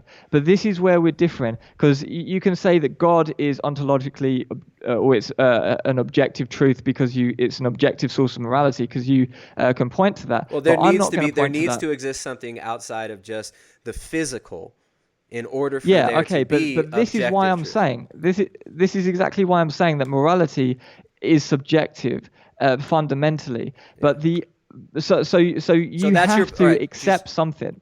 You have to accept some sort of assumption. I'm sorry to interrupt, but morality is subjective. I'm trying to map out the worldview, and I'm trying to come in and see what's going on here. It seems very self-contradictory, and it seems like it's not so. I'm not trying to insult you or anything. I'm just saying it doesn't seem like it's so, like you haven't maybe thought about some of the things that I'm talking about here, but you say it's subjective. Morality is subjective. But then you say objectively pleasure and pain is the only way we can measure morality. I'm not saying that pleasure and pain is objectively good or bad. Okay. I'm just saying whether God exists or God doesn't exist, it doesn't really matter about the existence of God. I'm saying like metaphysical principles of truth. Like you could say God, but I'm saying like truth beyond the subjective. Does that exist? Yeah, but I'm not. I'm saying that morality is subjective, and I'm not arguing that it's objective anyway. So then, why should we go vegan if that. morality is subjective? Why should there be an imperative that anybody does anything if it's all subjective? Well, I'm trying to tell you that. Okay. I'm trying to tell you that now. That this is what I'm making a case for now. So if you can imagine the worst possible pain, let's say God exists, but you're just on Earth in a room somewhere getting tortured. Mm-hmm. Is that bad? Do you want to avoid that? What am I wearing? And who's torturing me? Who's torturing? You're wearing a pink tutu, and the Queen of England is torturing you. Fuck. Is Jimmy Savile there? Yeah. All right. Damn it. It's pretty. I would say bad. I would say that is objectively bad. But in your worldview, where there's no objective morality, how can you say that that's bad?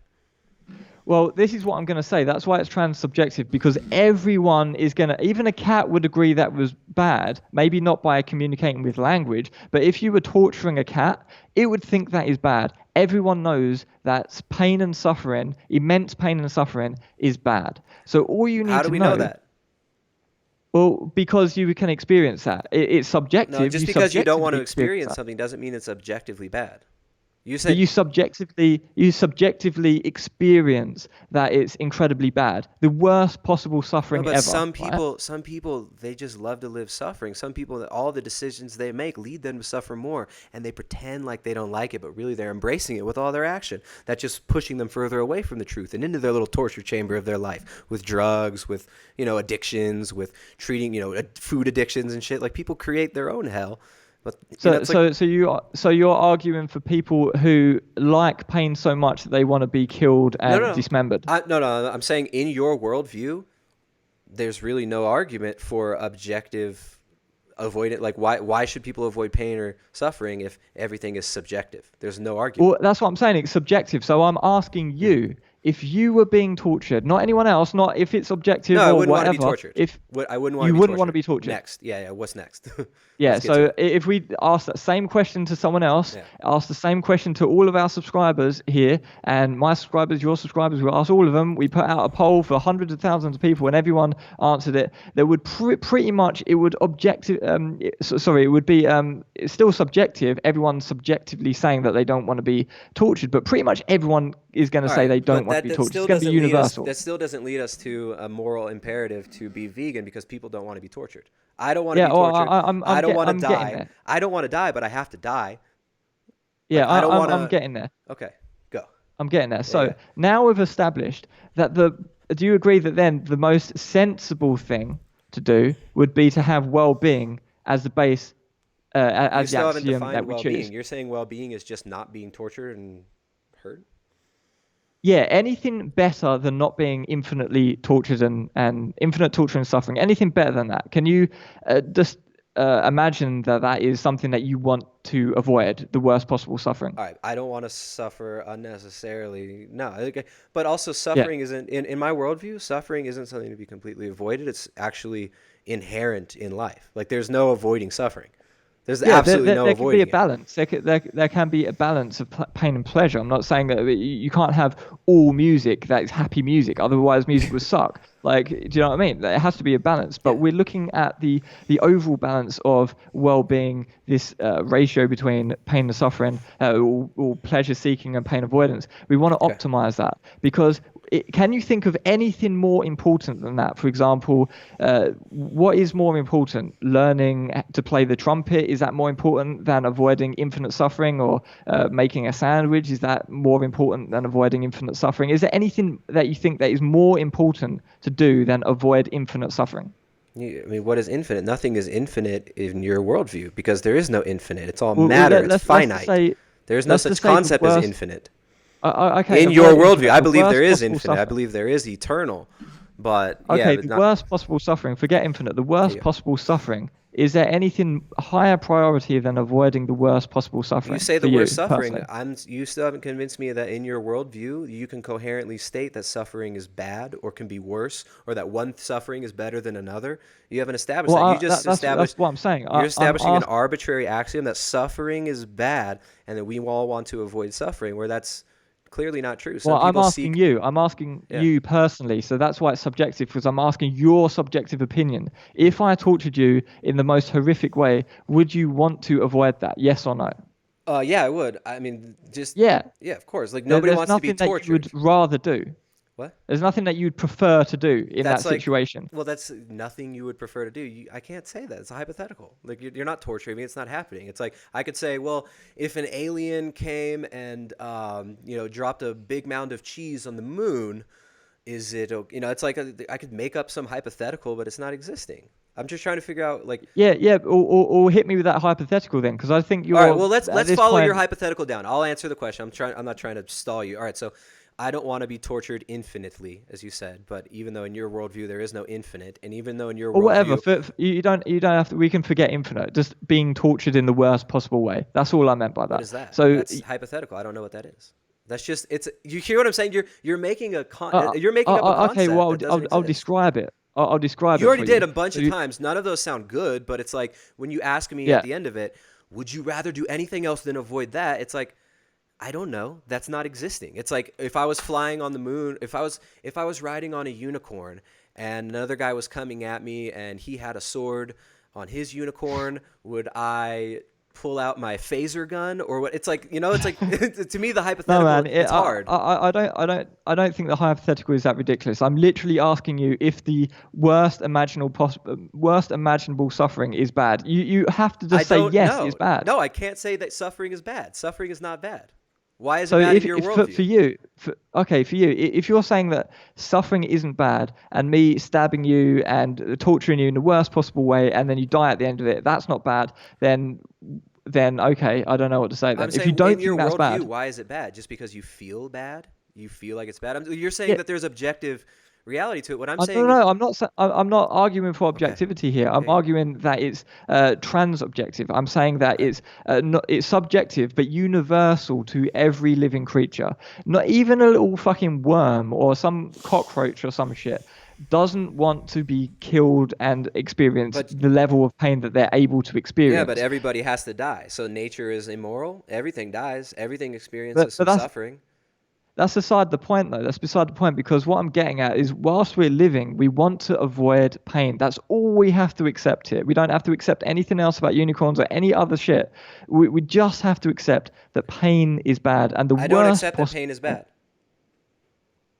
So you think the worst possible No, I suffering? think pain is great, dude. When I do an intense workout and I'm sore the next day, I know that I'm recovering. My body's going to super compensate from that and get stronger. I know that if I'm running up a hill and I feel my legs fucking burning, that's pain and that's suffering.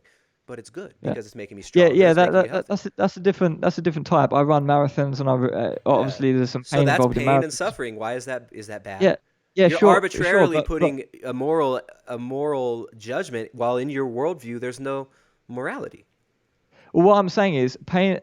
What I'm talking about with well-being and the worst possible suffering, there's a scale of pleasure seeking and pain avoidance. Okay. And running a marathon and experience a bit of pain in there is overall a positive experience. And running up a hill or having a workout. I just did a workout earlier today, Okay. and there's an overall pleasure associated with that. Otherwise, you wouldn't do it. But we're talking about here the worst possible suffering imaginable. I don't know So what that is. you're You saying, said it's I can't imagine that. And then you throw out the. Is Ju- there just- another ju- way just- you can? What do you want me to say? Go ahead. Just imagine you're in a white room, you're having hot knives shoved into you, and horrible, horrible shit. And if that's not horrible enough, just imagine it a bit worse. Imagine like you're getting poured like boiling oil over you, and just like your toenails pulled out. Just the worst Sick possible man, shit. Mr. Footsoldier. All right. All Right. right. So So- we've already gone through the thought process. But what I'm saying is, I don't know if you're getting what I'm saying. I'm saying that in your worldview, how can you say that that's bad? All you're saying is people avoid it. Just because people avoid it doesn't mean it's bad. People avoid the truth their whole life. I'm asking you if you think that is bad. If I think that, in my worldview, hurting human I'm asking beings you intentionally, if you in my think- worldview, harming In your people, whatever fucking perspective you want. You're trying to make the claim that we need to be vegan for moral reasons. I haven't even got that far yet. We're still at the first elementary sort of assumption that we need to make here. So in your worldview, regardless of any other thing, if you experience the worst possible suffering imaginable, is that bad? I can't answer that question. It's a hypothetical that doesn't exist. If I experience the worst pain imaginable, is that bad? I don't know. I'm not the one who decides what is just. I'm not the one who decides what is objectively true and good. I don't decide that. In your personal subjective experience, would that be okay? Would that be something that you would want to avoid, or would you be fine with if that? you're asking me if I would want to be tortured, I would not want to be tortured. But to say that it's objectively bad, especially in your worldview, I'm not saying it's. I'm not saying it's. Okay, no, I don't want to bad. be tortured. Next point. Let's Okay, go. you don't want to be tortured. Okay. And I can ask everyone. We can put out a survey. We can ask everyone. We can even do an experiment. I don't say we should stab cats or anything, but if we stabbed a cat, we could work out if they wanted to be stabbed. They probably wouldn't want to be stabbed, and we can work out. It's probably the most sensible assumption to make that animals want to avoid the worst pain imaginable. So after we've got animals that base avoid level pain. assumption, Wait. What base level assumption is that things avoid pain sometimes? no, all the time. No, because everyone things wants run. to- Things for a dog. My dogs wrestle each other. They smack each other. They grab each other's necks. And we hurt each other. We're talking about a scale of well-being and suffering. So the pain avoidance and pleasure seeking. So as I was saying with the marathon example or running up the hill or the workout example, you've got a bit of pain, but the overall is pleasurable. But we're talking about moving that scale down. So How do the you worst define possible pleasure and pain? it's just the subjective experience. It's not an So objective what you thing. like It's not is pleasure, ontologically and what you objective. dislike is pain, right? So like pleasure, dislike pain. Yeah, and the balance of that in a roundabout way is some sort of ratio for well-being. Okay, and how do we determine the well-being? How do we measure pain and pleasure objectively? We can't measure it with like a fucking thermometer or something. But I'm just we have to use a bit of thought power here. A bit of a thought experiment here. We have to. But are you? I still don't understand the worldview. It's very, very self-contradictory, and it's like to say that it's Can you point out the contradiction? Can you tell me the contradiction? There's no objective morality, and then you say that there's objective necessity to be vegan, but there's no objective I'm morality. not saying that. I haven't made that argument. I'm not arguing for that. I'm saying that there's no 100% objective, ontologically objective morality. Yeah, and you're saying basically you're saying that we determine, and you just admitted this. You said we determine pleasure and pain, and we determine. Right? I'm not saying that's objective. Okay, you said we determine pleasure and pain by us deciding me like or me no like. And to me, and then you said you have to balance liking things and not liking things, which pleasure and pain, which that's still like there's metaphysical concepts. What is like? You can't measure that. That's a non-physical thing. Like your whole worldview is relying upon the existence of non-physical realities and of metaphysic. There is a metaphysic that you're assuming exists, but you won't admit that it exists. No, I'm admitting it exists. It's called an axiom, and we have to determine an axiom for our moral system to even exist in the first place. Otherwise, we have nothing to go off. Right, Then we just do so anything you want. You're saying morality is subjective, and we all have to agree on an axiom and then create a subjective morality that we agree on.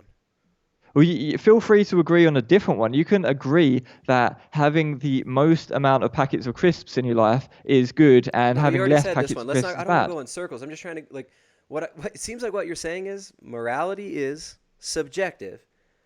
Yeah, but the thing is, there's something which I am calling transsubjective, which is universal. So we're talking that morality is subjective to every individual, but the only thing that I can think of which is universal and makes sense among all animals. So not all people might say that something else which is transsubjective is being able to see. Well, not all animals can see, but all animals can experience pain and suffering, or there's some sort of scale which we can maybe not measure with some sort of implement or whatever, but there is some sort of scale You're saying of that well-being. It's all about feel. It's all about what we say we feel.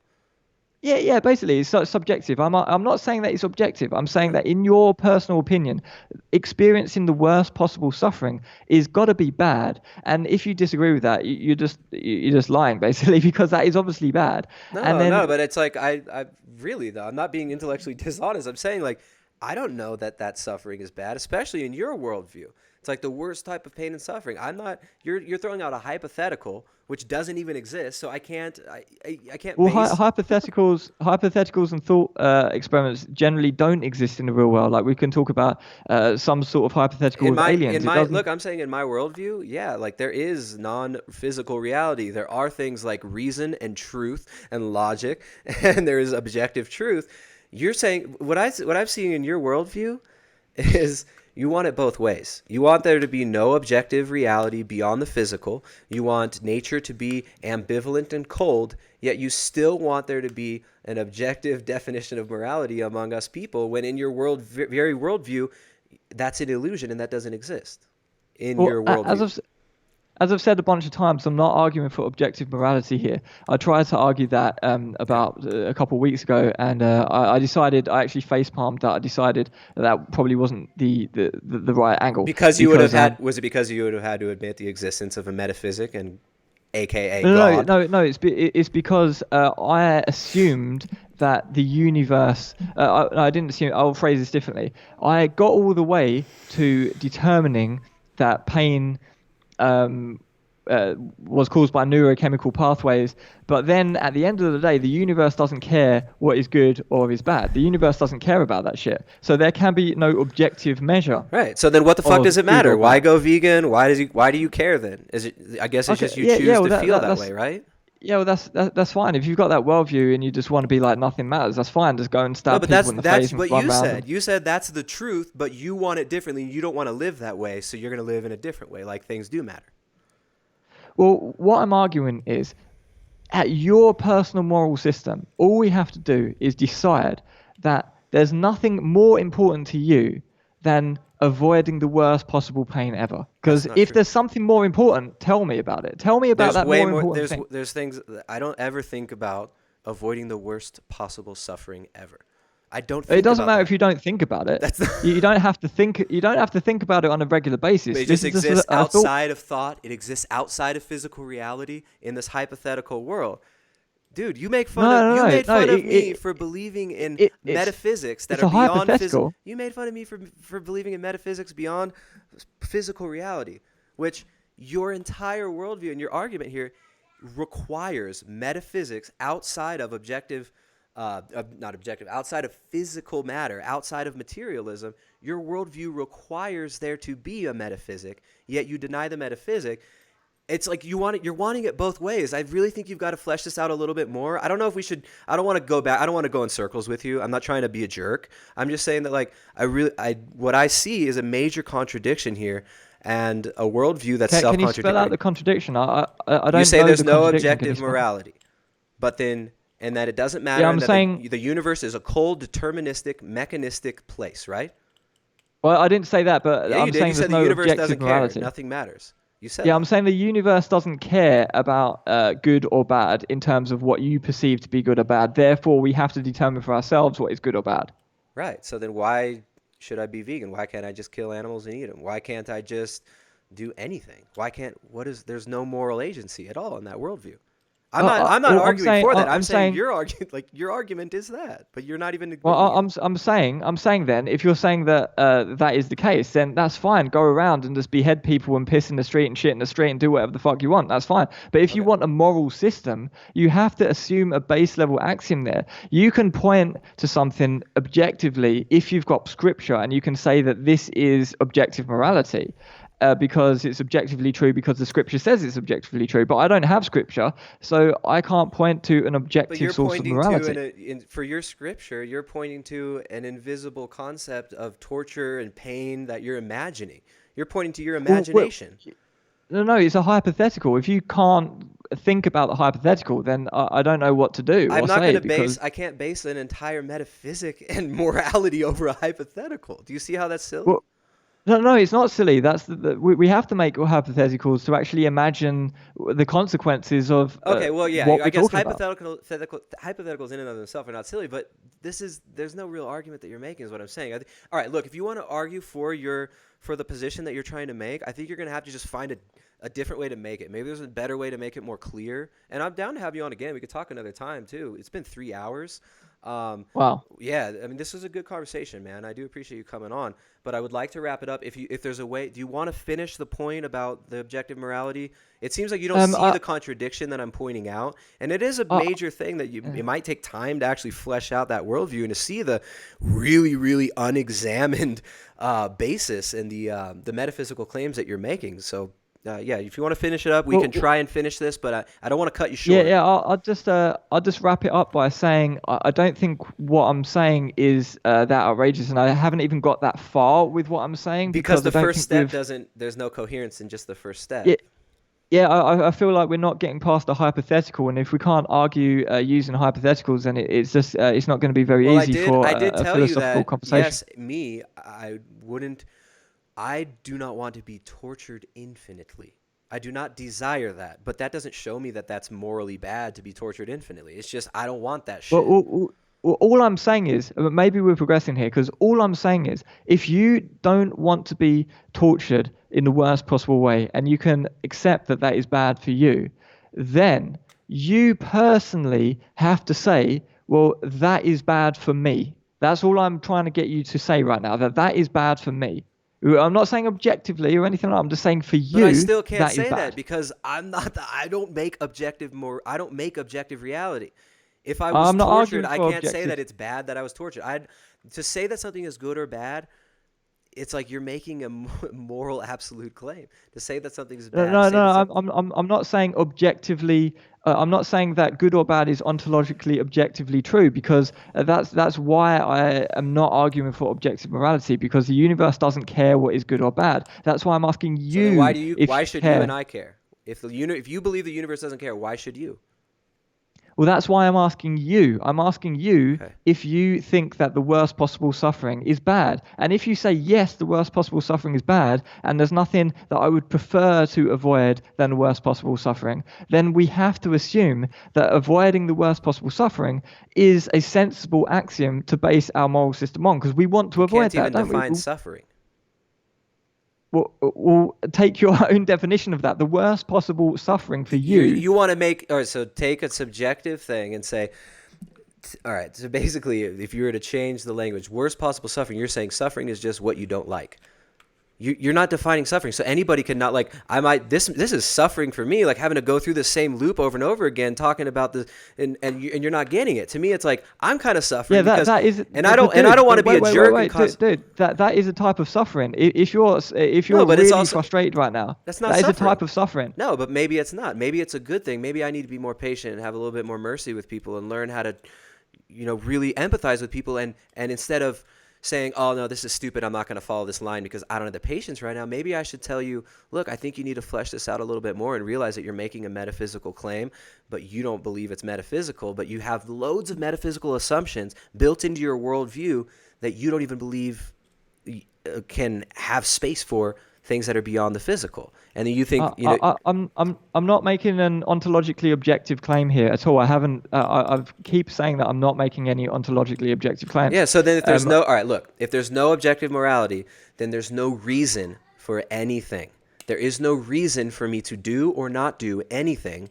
Ultimately, it's all subjective, and we can pick and choose what's true. That's what your point is. Yeah. But then you want it both ways. You want it both ways. That, but then that just you're just saying that nothing fucking matters. You're saying that. I'm saying everything If you want matters. an ethical system,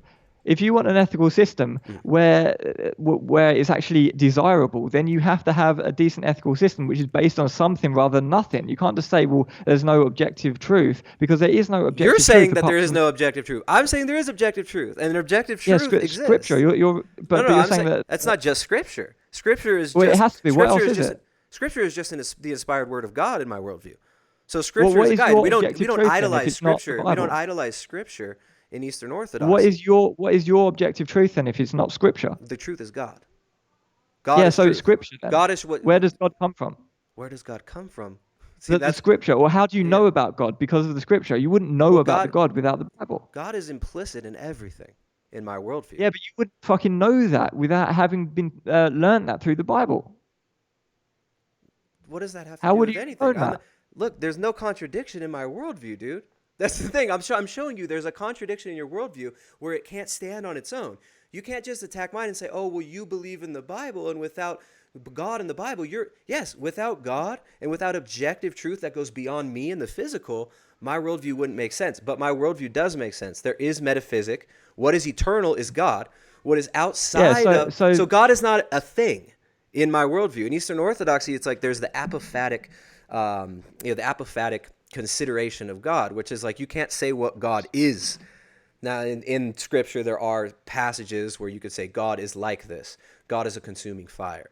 God is love. But it doesn't mean literally God is a fire. God is love. It's like these, where in my worldview, there's no contradiction. What I'm showing you is that in your worldview, there is major contradiction, and that you can't stand on the claim that there is objective truth and morality and an objective necessity for us to be moral, while also saying the universe is cold, deterministic, clockwork machine that just got wound up, and it's just atoms firing randomly, and it's all determined.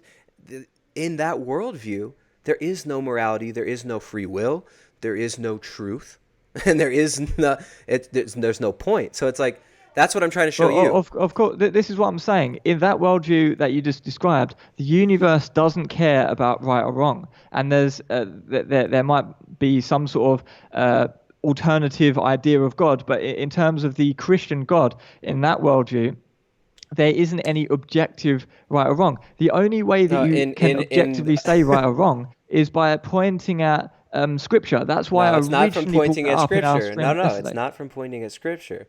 God is outside. Well, how are you arriving at that then? Apart from you're saying God, but there's objective right and wrong. The objective right and wrong depend on the existence of a metaphysical state, of a metaphysical reality that is actually beyond the physical, right? Because of God, though, right? Huh? Because of God. Well, I mean, in your worldview, you require something outside of the physical to justify the moral stance that you want to justify, right? In my worldview, I'm not arguing for that. So then what are you arguing for? I'm arguing that in your personal opinion, I'm asking just you. Yeah. We can ask me. I'll ask myself then. I'll ask myself instead, because we've already asked you a bunch of times. I want to avoid the worst possible suffering. How do you define suffering? Define suffering. So just pain, the neurochemicals in my head telling me this is agony. I want to avoid being tortured right now. Then kill yourself so you don't have to experience any suffering if you die. Yeah, but whilst I'm living, we're talking about. Why do you have to assume that it's good to be living? Well, that is part of the pain and suffering, because death is part of my suffering equation. And I'm not saying that this is objectively true. I'm saying this is my subjective idea. But what I'm saying is that my subjective idea is universal to pretty much like all creatures. You won't find a creature. In my worldview, you said there's no universals, with evolution. And now that's universal. There's no universals, you said, which is a universal claim, by the way. So if you say there are no universals, that itself is a universal claim that's unprovable, and it's self-refuting. Yeah, but universality and objectivity are two separate things. You said there's Something no can be objective subjective. truth. There's no objective truth, but now there is objective truth. No. You can have a universal claim that's not objective. That's why I'm calling it transsubjective, because You it's can't have a subjective, universal but claim it's universal. you can't have a universal claim that's not objective. Universal claim is yeah, universal. You can. You can't make You you can. can make a They're two different universal things. claim that's not universal, is what you just said. You can't. You can't. I'm not trying to catch you. I'm just saying, like, this is something that I'll give you an example. I would really. I think you should. What you should do. You'd really like this debate. The guy I talked to you 2 days ago, Jay Dyer. He did a great debate with this guy JF. He was a French Canadian man. I think he associates himself with the alt right. But you can watch Jay Dyer debate JF, and they actually go through for about 3 hours, which we could do that, but I'm not going to sit here for another 3 hours. He actually did a really good job at breaking down the exact same arguments, basically, that you're making now, except JF made them a little bit better and a little bit more coherent. But there's not you can't say that there's not universal truth and then try to make universal claims. Like that's you can't even say there's no universals is a universal claim. So that's self-refuting. Do you understand that? Yeah. I know that universality is universal. That's the same word. I'm saying that universality doesn't necessarily imply objectivity. That's what we're getting at here. For example, I'll give you a quick example. For example, everyone in the room doesn't like cheese. Is cheese ontologically, objectively bad? No. In your worldview, you're saying because everybody doesn't like suffering, that universally suffering is bad, right? I'm not saying it's ontologically, objectively bad. I'm saying that it's transsubjectively bad because it's universal and subjected to everyone. So everyone subjectively doesn't like suffering, pain and suffering to the worst possible extent. People don't like suffering? People don't like pain and suffering, and animals don't like pain and suffering because our evolution guides us to avoid pain and seek pleasure. That's basically our evolutionary circuits at the center of our biology. So to deny that is to deny evolution. To deny basically. what? So to deny what? To deny pleasure seeking and pain avoidance is to deny evolution, pretty much. How do you define pleasure? How do you define pleasure? You can define it in different ways. We can include various things in there, procreation, experiencing. How do you define pleasure? Positive... You're just arbitrarily naming things you like: fucking, eating, sleeping, jacking off. Like, I like all those things. Those things you can throw into pleasure. I'm talking from an evolutionary point of view. Those things are deemed pleasurable. Having like dopamine response in your brain, we can measure these neurochemicals in an objective way. You're still not making a point though for why you say there's no objective morality, but then you want it both ways. Is what I'm saying. I think. We're gonna have to end this, man. It's going in circles. Yeah. But you're not you're not making a valid point here, as far as I'm concerned. Is like you're saying there is no objective morality, but you want it both ways. You want people to behave in a way that you say is moral, but you can't define suffering objectively. You can't define what's moral objectively or what's good or bad objectively. It's just all what people feel, and we decide what we feel, and we all should decide on a common axiom, is what you're saying. This is like the basic, like the Sam Harris, like the nihilist argument for like, we don't want God, we don't want a metaphysic, we don't believe in metaphysics, we don't believe in sky fairies, but we believe in reason and common sense, and everybody should believe what I believe. And it's nonsense. It's Sam Harris. We believe in as you just said it. We believe in reason and common sense. And we don't believe in sky fairy. Show me reason. That's Show me what we're talking about. What is reason? How do you define reason? Where is it? What do you mean? Where is it? We can just define reason. You can just get reason. That's the definition of the word. Reason is a metaphysical concept. And it requires something outside of you. You have to start somewhere. You have to start somewhere. Like, this is the thing. I can't reinvent. The somewhere we have to start. Sorry to interrupt, Mr. Footsoldier. Sir, we'll wrap it up. I'm not trying to make you look foolish. I'm saying the somewhere that you have to start is metaphysics, is something outside of just physical reality. So if you want to say there's nothing outside of physical reality, and if Sam Harris wants to say that, he's going to keep running into this wall and looking foolish, just like JF did, because he's trying to have it both ways. If there is no objective morality, if there is no metaphysic, then we can't make claims like this is good or bad, or that's true or false. Of course, that's we can't. Suffering. We can't make claims because the universe doesn't care what is good or bad. So then why does veganism... All right, so then the universe doesn't care, but we should care. We're more important than the so-called the universe. And when you use the word the universe, you're also calling upon something that you believe is how big?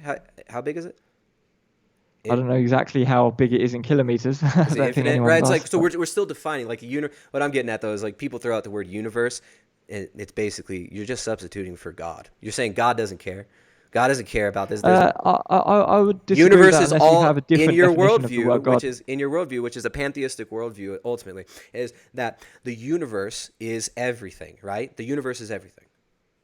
I'm not necessarily a pantheist, to be honest. I wouldn't necessarily follow that line of reasoning. Okay. Well, all right. Anyways, the axiom that your entire all right. So you've got loads of unexamined metaphysical assumptions that you're making, like there is truth, like there is consistency, like there is you, there is me. Like this isn't just illusion. Yeah, we have to assume the law of identity, and we have to assume Why? some fundamental things Why? about If the philosophy universe in order doesn't to care, talk. if the universe doesn't care, why? Well, that's the thing. We have to have some sort of base level axioms for our system. For example, mathematics. What is to define 2 plus 2? If 2 plus 2 equals 800 million, then we're operating on a different axiom at the base level of our math system. And we have to share the same axiom for our math system so we can communicate. Exactly. That's why in philosophy you need to have... Mathematics exists outside of physical reality as well. So you're calling upon mathematics, but the very existence of the number 7 is not a physical thing. You're calling upon advanced. I don't think it. I don't think it does, because when you get into calculus and stuff like this, and we're talking about, then you have to deal with like infinite numbers and stuff for shit to work. Otherwise, it doesn't work in the equation. And you have Infinite to deal with. numbers. So it's not all real world stuff. It's not about we've got So 6 math isn't stones real. here So and then 10 you say stones math there. isn't real. Then you say it is. You're wanting it both ways, man. This is, dude. What I really No, think you should watch. I'm not saying that maths is ontologically objectively true. I'm saying that we have to have an axiom there. So in order to You're saying discuss you want us maths to in the make up first place. we need to make up a fake metaphysic in order to all agree upon, because there is no real metaphysic, and we need to do that just because of pragmatism. Because And we need to. But all you can do in this circumstance is say that the objectivity is God. So you're saying you do believe in objectivity. No, I don't believe in God, so I don't believe in this objective source of Right. objectivity of morality, All right, objective so source of morality. we're gonna have to end it there, because then there's no argument. All right, so I mean, if you want to talk about some of this stuff more, I think it'd be interesting too. And I'm not trying to just. It's been 3 hours. I'm not trying to shut you off. I appreciate you. Respect that you came on here. I appreciate you coming on yesterday too, and I appreciate the conversation that we did have yesterday off camera.